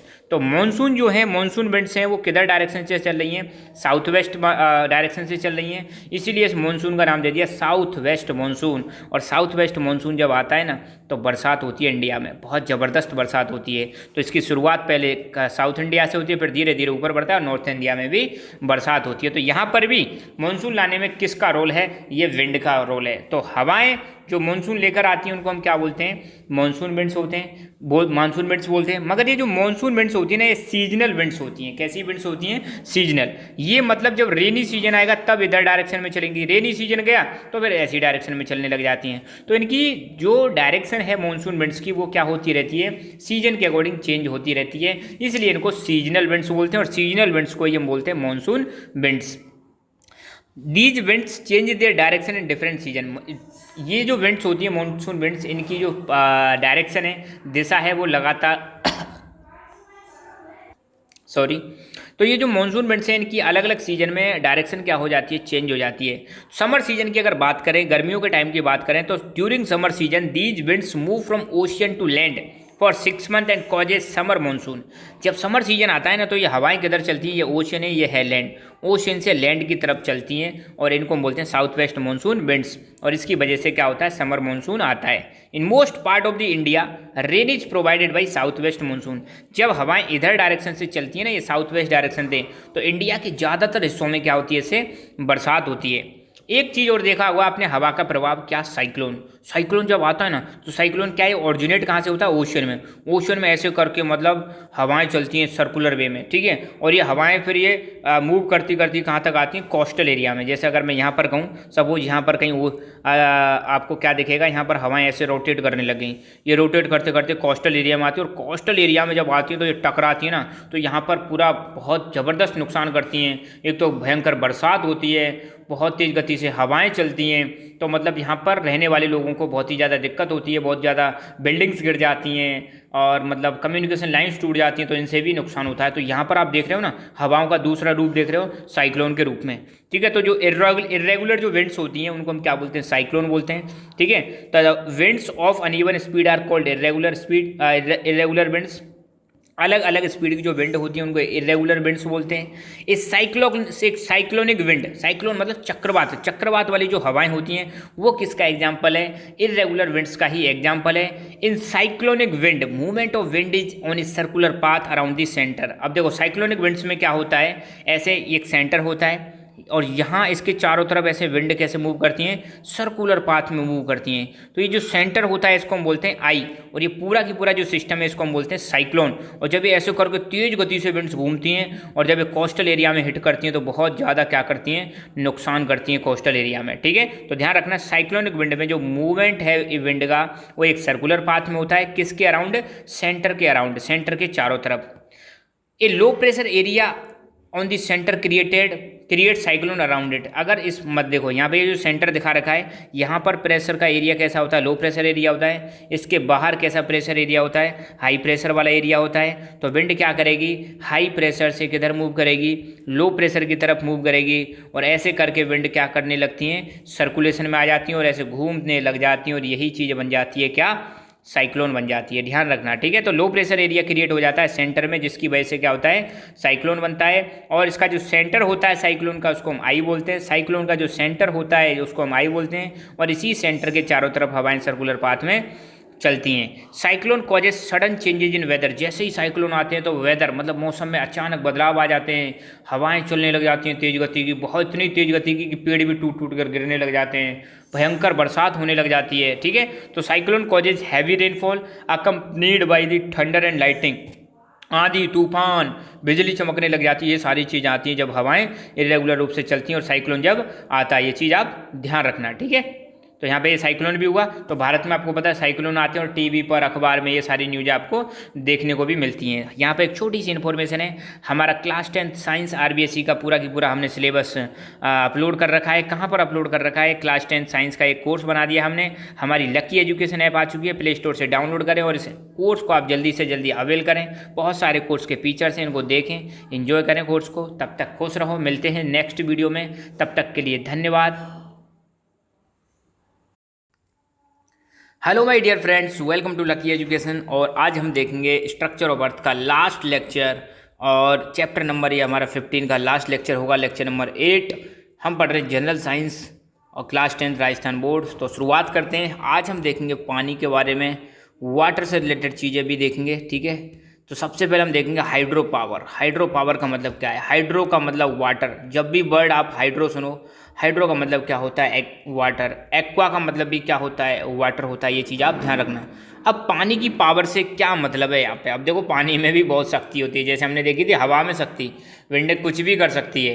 अब देखो पानी भी आपको पता है हमारे जीवन का आधार है, पानी भी हमें जीने के लिए चाहिए, पानी की भी बहुत सारी पावर हैं।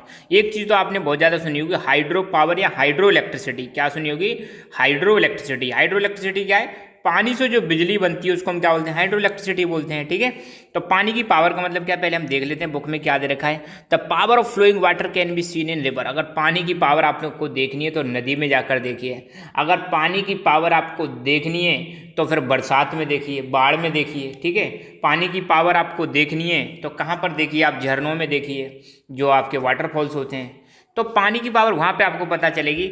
अब पानी से देखो क्या होते हैं, पानी से ही प्लेन्स बनते हैं, पानी से ही डेल्टाज बनते हैं। अगर आप ज्योग्राफी में आप पढ़ोगे तो जो रिवर्स होती हैं, जो हिमालयन रिवर्स जो होती हैं, आपने 9th क्लास में पढ़ा होगा, वो हिमालय से बहती हुई आती हैं। और जब ये हिमालय से बहती हुई आती हैं तो ये रिवर्स इरोजन करती हैं और कुछ सेडिमेंट्स अपने साथ लेके आती हैं। इन सेडिमेंट्स को ये प्लेन वाले रीजन में जमा कर देती हैं, डिपॉजिट कर देती हैं और वहाँ पर बन जाते हैं आपके प्लेन्स। ठीक है, दूसरा, जब ये नदियाँ समुद्र में मिलती हैं तो मिलने से पहले ये क्या बनाती हैं, डेल्टा का निर्माण करती हैं। वहाँ पर जितना भी और बचा कुचा जो लोड होता है उसको वहाँ पर डिपॉजिट कर देती हैं और वहाँ पर बनते हैं delta.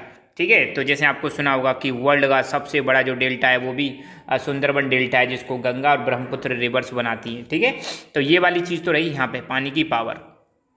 River play an important role in the development of any civilisation. आपने बहुत सारी सिविलाइजेशंस के नाम सुने होंगे हिस्ट्री में, जैसे मेसोपोटामियन सिविलाइजेशन, हड़प्पन सिविलाइजेशन, या जिसको हम बोलते हैं Indus valley civilisation, Chinese civilisation, ठीक है, ग्रीक सिविलाइजेशन। बहुत सारी सिविलाइजेशन है वर्ल्ड में। ये वर्ल्ड की जितनी भी मेजर सिविलाइजेशन ये सारी की सारी कहाँ पर बची हुई हैं, किसी ना किसी रिवर के सहारे बची हुई हैं। और रिवर में क्या बहता है, पानी बहता है। तो क्यों रिवर के सहारे बची हुई होती हैं, क्योंकि पानी आपको पता है हर चीज़ में ज़रूरी है। आपको अगर इरिगेशन करना है तो पानी चाहिए, डे टू डे यूज के लिए आपको पानी चाहिए, इंडस्ट्री के लिए आपको पानी चाहिए। तो आप जहाँ पर शहर बसाओगे, घर बसाओगे, वहाँ पे आपको क्या चाहिए, पानी चाहिए भाई। अपने लिए चाहिए, जानवरों के लिए चाहिए, काम करने के लिए चाहिए। तो पानी बहुत इंपॉर्टेंट चीज़ है। जितनी भी मेजर सिविलाइजेशंस हैं, जितनी भी मेजर सिटीज़ हैं, वो किसी ना किसी रिवर के अलोंग ही आपको मतलब डेवलप होते हुए मिलेंगे। ठीक है, Vedic civilisation developed along the Saraswati river. हमारी जो वैदिक सिविलाइजेशन थी वो भी किसके सहारे बसी हुई थी, सरस्वती रिवर। जो कि आज की डेट में आपने सुना होगा सरस्वती रिवर जो है डिसअपियर हो गई है लैंड से। अब ये सरस्वती रिवर नहीं है, गायब हो चुकी है। और भारत में तो रिवर्स को आप इतना मतलब समझ लो, इतना ज़्यादा हम वो देते हैं इंपॉर्टेंस, तो रिवर्स को मदर का दर्जा दिया हुआ है। Rivers are so important, most of us address river as mother. River हमारी लाइफ में इतनी ज़्यादा मतलब इंपॉर्टेंट है, इतनी ज़्यादा इंपॉर्टेंट है कि हम रिवर्स को क्या बोलते हैं, माँ का दर्जा देते हैं। जैसे गंगा मैया बोलते हैं। ठीक है, बोलते हैं कि नहीं बोलते। Okay, let us talk about glaciers. ये यहाँ पे देख रहे हो बर्फ़ के बड़े बड़े जो पहाड़, इनको हम ग्लेशियर्स बोलते हैं। ये टूट रहे हैं, ये ग्लेशियर्स मेल्ट हो रहे हैं। अब देखो ग्लेशियर्स क्या है, बर्फ़ है। तो बर्फ़ क्यों टूटती है, क्यों मेल्ट होती है, जब यहाँ पे कहीं ना कहीं टेम्परेचर बढ़ेगा। ठीक है, तो ध्यान रखना, इसी चीज़ को हम आगे अब डिस्कस करेंगे। पहली चीज़ तो ग्लेशियर समझ लो, बर्फ़ के जो बड़े बड़े पहाड़ होते हैं इनको हम क्या बोलते हैं, ग्लेशियर्स बोलते हैं। द थिक स्लैब मतलब बर्फ़ के बड़ा सा टुकड़ा, थिक का मतलब मोटा सा टुकड़ा, किसका, आइस का, in motion is called glacier. ये ग्लेशियर्स भी आप ध्यान रखना, ये मोशन में होते हैं, धीरे धीरे इनमें मोशन होती रहती है। ये भी किसका काम करते हैं, वेदरिंग और इरोजन का काम करते हैं, ध्यान रखना। तो थिक स्लैब ऑफ आइस क्या कहलाती है, जो कि मोशन में है, उसको हम ग्लेशियर बोलते हैं। Thick slab of ice in motion is called glacier. Glacier is a persistent body of dense ice which keeps moving in a very slow speed. Glacier एक ऐसी परमानेंट बॉडी होती है, घनी आइस, डेंस आइस का मतलब बहुत ही ज़्यादा dense, जिसकी डेंसिटी बहुत ज़्यादा है, जो लगातार किस में रहती है, धीरे मोशन करती रहती है, उसको हम क्या बोलते हैं, ग्लेशियर बोलते हैं। और भारत की जितनी भी पेरेनियल रिवर्स हैं, पेरेनियल रिवर्स, अब देखो भारत की बात करें, इंडिया की बात करें, इंडिया में 2 प्रकार की रिवर्स हैं, एक है पेरेनियल रिवर्स और दूसरी है seasonal rivers. Perennial reverse originate होती हैं हिमालय से, और जो सीजनल रिवर्स हैं वो होती हैं पेनिनसुलर इंडिया से। मतलब इंडिया का जो नीचे वाला हिस्सा है उसको हम क्या बोलते हैं, पेनिनसुला, तो वहाँ से ओरिजिनेट होती हैं। तो हिमालय से जो रिवर्स निकलती हैं, जैसे गंगा, यमुना, ब्रह्मपुत्र, इंडस रिवर, ये क्या है, पूरी साल फ्लो करती रहती हैं। क्यों पूरी साल फ्लो करती रहती हैं, क्योंकि इन रिवर्स में पानी कहाँ से आ रहा है, ग्लेशियर्स में आता है। जैसे गंगा की बात करें तो गंगा कहाँ से ओरिजिनेट होती है, गंगोत्री ग्लेशियर से ओरिजिनेट होती है। यमुना कहाँ से ओरिजिनेट होती है, यमुनोत्री ग्लेशियर से ओरिजिनेट होती है। तो ये जो रिवर्स हैं, हिमालयन रिवर्स हैं, या ये जो पेरेनियल रिवर्स हैं जो पूरी साल फ्लो करती रहती हैं, इनका सोर्स भी क्या है, इनका ओरिजिन पॉइंट भी क्या है, ग्लेशियर्स है। और ग्लेशियर्स कहाँ पर है, हिमालय पर है। ठीक है, तो ये चीज़ ध्यान रखना, ये ग्लेशियर का इंपॉर्टेंस है। अब आज की डेट में एक समस्या है ग्लोबल वार्मिंग। क्या चीज़?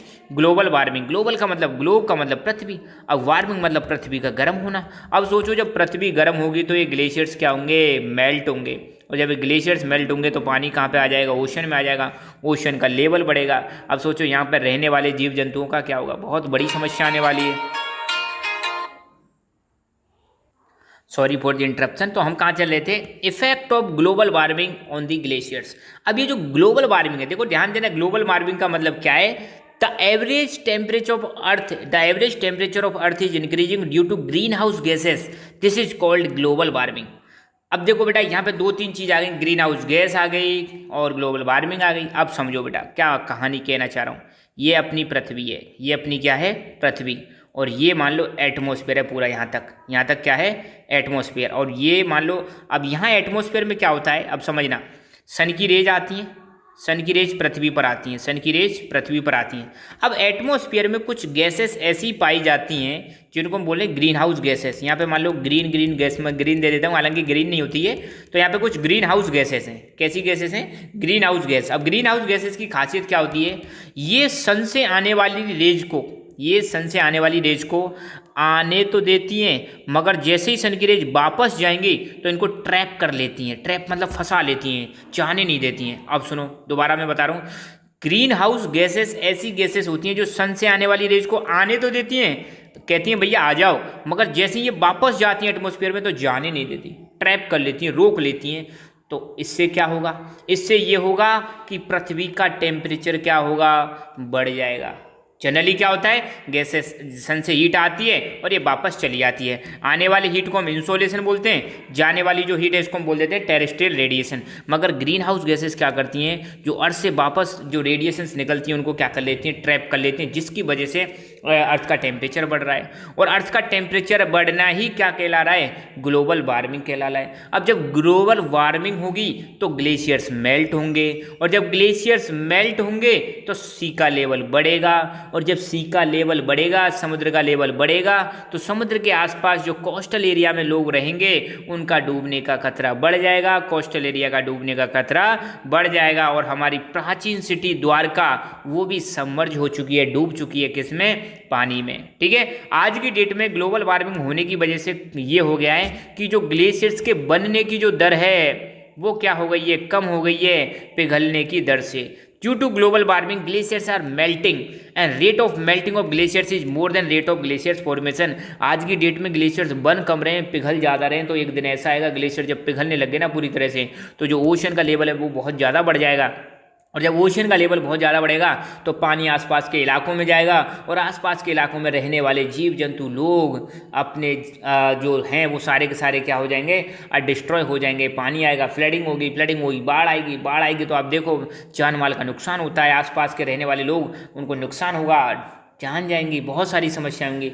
तो हम क्या कर रहे हैं? बहुत बड़ी समस्या को इन्विटेशन दे रहे हैं, ग्लोबल वार्मिंग बढ़ा के। ठीक है, बहुत सारी गैसेस ग्रीन हाउस गैसेस होती हैं, जैसे CO2 एक ग्रीन हाउस गैस है, carbon dioxide green house gases है, मीथेन एक ग्रीन हाउस गैसेस है, CH4। ठीक है, तो जितनी ज़्यादा ग्रीन हाउस गैस बढ़ेंगी उतनी ज़्यादा हमारी समस्या बढ़ने वाली है, देख लो आप। ठीक है, ओके।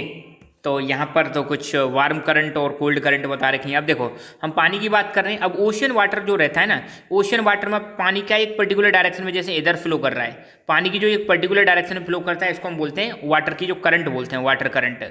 अब पानी गर्म भी हो सकता है, ये पानी ठंडा भी हो सकता है। यहाँ पे जो लाल कलर का निशान दिखा रखा है ये तो है वार्म ओशन करंट है, और ब्लू कलर का जो ऐसी दिखा रखी डायरेक्शन ये है आपका कोल्ड ओशन करंट। ठीक है, तो ओशन में 2 प्रकार की करंट आपको देखने को मिलेंगी, वार्म ओशन करंट और कोल्ड ओशन करंट। ये चीज़ें भी आप ध्यान रखना। ठीक है, तो ये चीज़ भी आएगी। देखो ओशन करंट्स का मतलब क्या है? An ocean current is a continuous movement of ocean water from one place to another place. Ocean current क्या होती हैं? लगातार ओशन के वाटर का मूवमेंट होना, यहाँ से पानी यहाँ पे जा रहा है तो ये क्या बन गई? एक करंट बन गई, फिर यहाँ से यहाँ आ रहा है तो पानी क्या एक पर्टिकुलर डायरेक्शन में फ्लो कर रहा है। ऐसा लग रहा है कि यहाँ पे देखो कि इधर की डायरेक्शन में एक रिवर फ्लो कर रही है, एक नदी सी फ्लो कर रही है। ठीक है, तो ओशन करंट दोनों टाइप्स की होती हैं, कोल्ड भी होती हैं और वार्म भी होती हैं।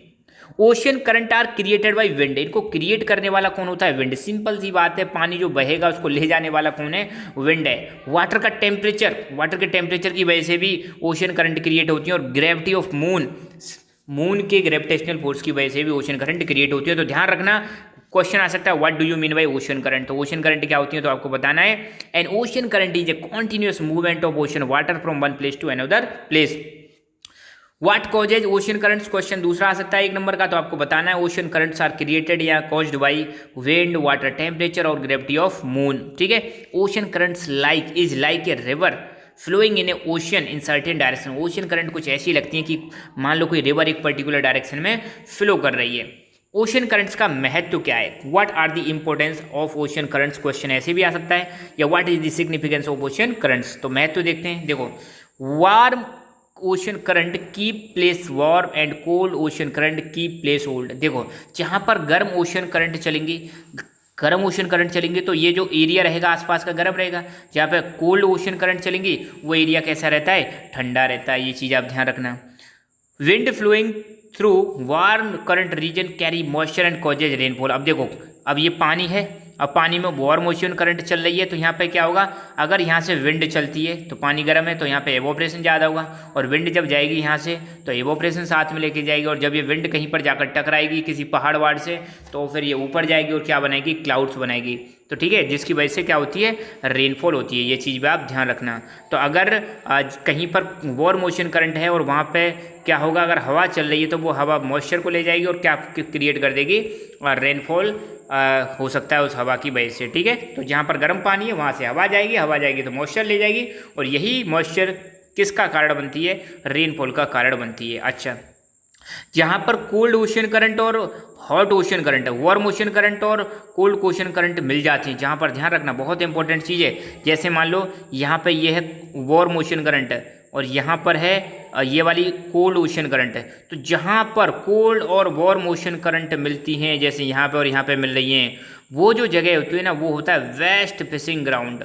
इस जगह पर मछली उत्पादन सबसे ज़्यादा होता है। ये चीज़ आप ध्यान रखना।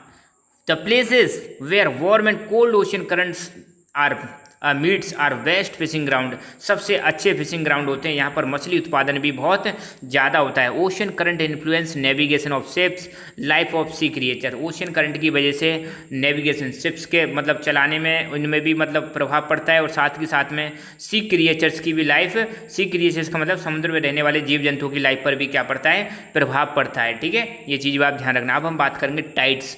टाइड्स का मतलब है ज्वार, ज्वार। ठीक है, तो टाइड्स मतलब ज्वार। अब देखो समुद्र में क्या है, एक तो क्या है ऐसे करके लहरें आती हैं, समुद्र में क्या आती हैं? लहरें आती हैं। समुद्र के आसपास जाओगे, एक समुद्र में क्या आती हैं? वेव्स। ये तो छोटी छोटी वेव्स हैं, लहरों को क्या बोलते हैं? वेव्स। एक है टाइड्स, टाइड्स में ऊंची ऊंची लहरें आती हैं। तो ये जो ऊंची ऊंची लहरें आती हैं ना, कभी कभी आती हैं और ये बहुत ज़्यादा डेंजरस भी होती हैं, और इनका उपयोग भी कर सकते हैं। और ये होता है सुनामी, उसमें तो बहुत ऊंची ऊंची लहरें आती हैं। और एक क्या है? ओशन करंट एक पर्टिकुलर डायरेक्शन में फ्लो कर रहा है, सॉरी ओशियन वाटर एक पर्टिकुलर डायरेक्शन में फ्लो कर रहा है, जिसको हम ओशन करंट बोलते हैं। तो ocean current, tsunami, ocean waves, इन सारी चीज़ों के बारे में ध्यान रखना है। तो फिलहाल टाइड्स के बारे में देख लेते हैं। तो टाइड्स का मतलब क्या? पहली बात तो टाइड्स क्यों क्रिएट होते हैं, तो ध्यान रखना, tides are created when sun and moon align in a line. जब सन और मून एक ही लाइन में आ जाते हैं तो अब क्या आते हैं? जब टाइड्स आते हैं, टाइड्स मतलब ज्वार भाटा इसको बोलते हैं, तो समुद्र में क्या है? बहुत ऊंची ऊंची लहरें आती हैं। Gravitational pull on ocean water increases immensely in this situation results tides. अब देखो, जब सन और मून एक मतलब डायरेक्शन में आ जाएंगे तो ओशन जो वाटर है उस पर ग्रेविटेशनल पुल बढ़ जाएगा और समुद्र का पानी में ऐसे करके उफान आने लगेगा, जिसको हम बोलते हैं टाइड्स। ठीक है, अब 2-4 क्वेश्चन और देख लेते हैं। एक है व्हाट इज बायोस्फीयर। बायोस्फीयर क्या होता है? मैंने आपको बताया था, द पोर्शन ऑफ अर्थ, मतलब एक अर्थ का ऐसा पोर्शन, या the portion of lithosphere, hydrosphere and atmosphere way life exist is called biosphere. मान लो ये लिथोस्फीयर है, ये हाइड्रोस्फीयर है, ये आपका एटमॉस्फेयर है, तो तीनों चीज़ कहाँ पर मिल रही है? यहाँ पर मिल रही हैं। तो जहाँ पर लिथोस्फीयर, हाइड्रोस्फीयर और एटमॉस्फेयर तीनों चीज़ मिल जाएं उसको हम बायोस्फीयर बोलते हैं। और बायोस्फीयर में आपको दिखेगी लाइफ मतलब प्लांट्स भी दिखेंगे और एनिमल्स भी आपको दिखेंगे। तो ध्यान रखना, the portion of lithosphere, hydrosphere और एटमॉस्फेयर वेयर लाइफ एग्जिस्ट। ध्यान रखना, या बायोस्फीयर क्या होता है, बायोस्फीयर में लिथोस्फीयर भी मिल जाएगा, हाइड्रोस्फीयर भी मिल जाएगा और एटमॉस्फेयर भी मिल जाएगा। या मैं कहूँ बायोस्फीयर में आपको लैंड भी मिल जाएगी, बायोस्फीयर में आपको वाटर भी मिल जाएगा, बायोस्फीयर में आपको एयर भी मिल जाएगी। और जहाँ पे लैंड वाटर एयर तीनों चीज़ मिल जाएँ तो वहाँ पर आपको लाइफ मिल जाएगी, जीव जंतु भी आपको वहाँ पे देखने को मिल जाएंगे। What do you know by tectonic plates, तो ये हमने बताया था आपको कि आपको पता है during the initial years of formation of earth crust was transform into many pieces of huge rocks and these huge pieces of rocks were called tectonic plates.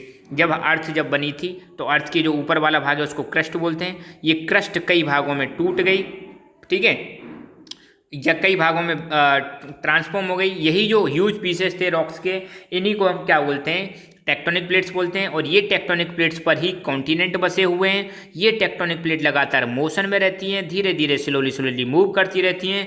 जब ये टेक्टोनिक प्लेट्स आपस में भिड़ जाती हैं, टकरा जाती हैं, तो क्या आते हैं, अर्थक्वेक्स आते हैं। और at present there are 29 tectonic plates. Global warming क्या है, the rise in average temperature of earth is called global warming. ठीक है, तो यहाँ पर हमारा चैप्टर फिनिश हुआ। हमारी ऐप लकी एजुकेशन आ चुकी है, जहाँ पर हमने क्लास 10th का कंप्लीट सिलेबस अपलोड कर दिया है। क्लास 10th की साइंस, आरबीएसई की साइंस यहाँ पर अवेलेबल है। ये सारे कोर्स के फीचर्स हैं। मात्र 500 रुपये में कोर्स आपको अवेलेबल है, तो कोर्स को अवेल करें और साइंस एंजॉय करें। तो यहाँ पर हमारा ये चैप्टर भी फिनिश हुआ। मिलते हैं अगले चैप्टर में, तब तक के लिए खुश रहो, मुस्कुराते रहो, पढ़ते रहो, बिंदास रहो। जय हिंद, जय भारत।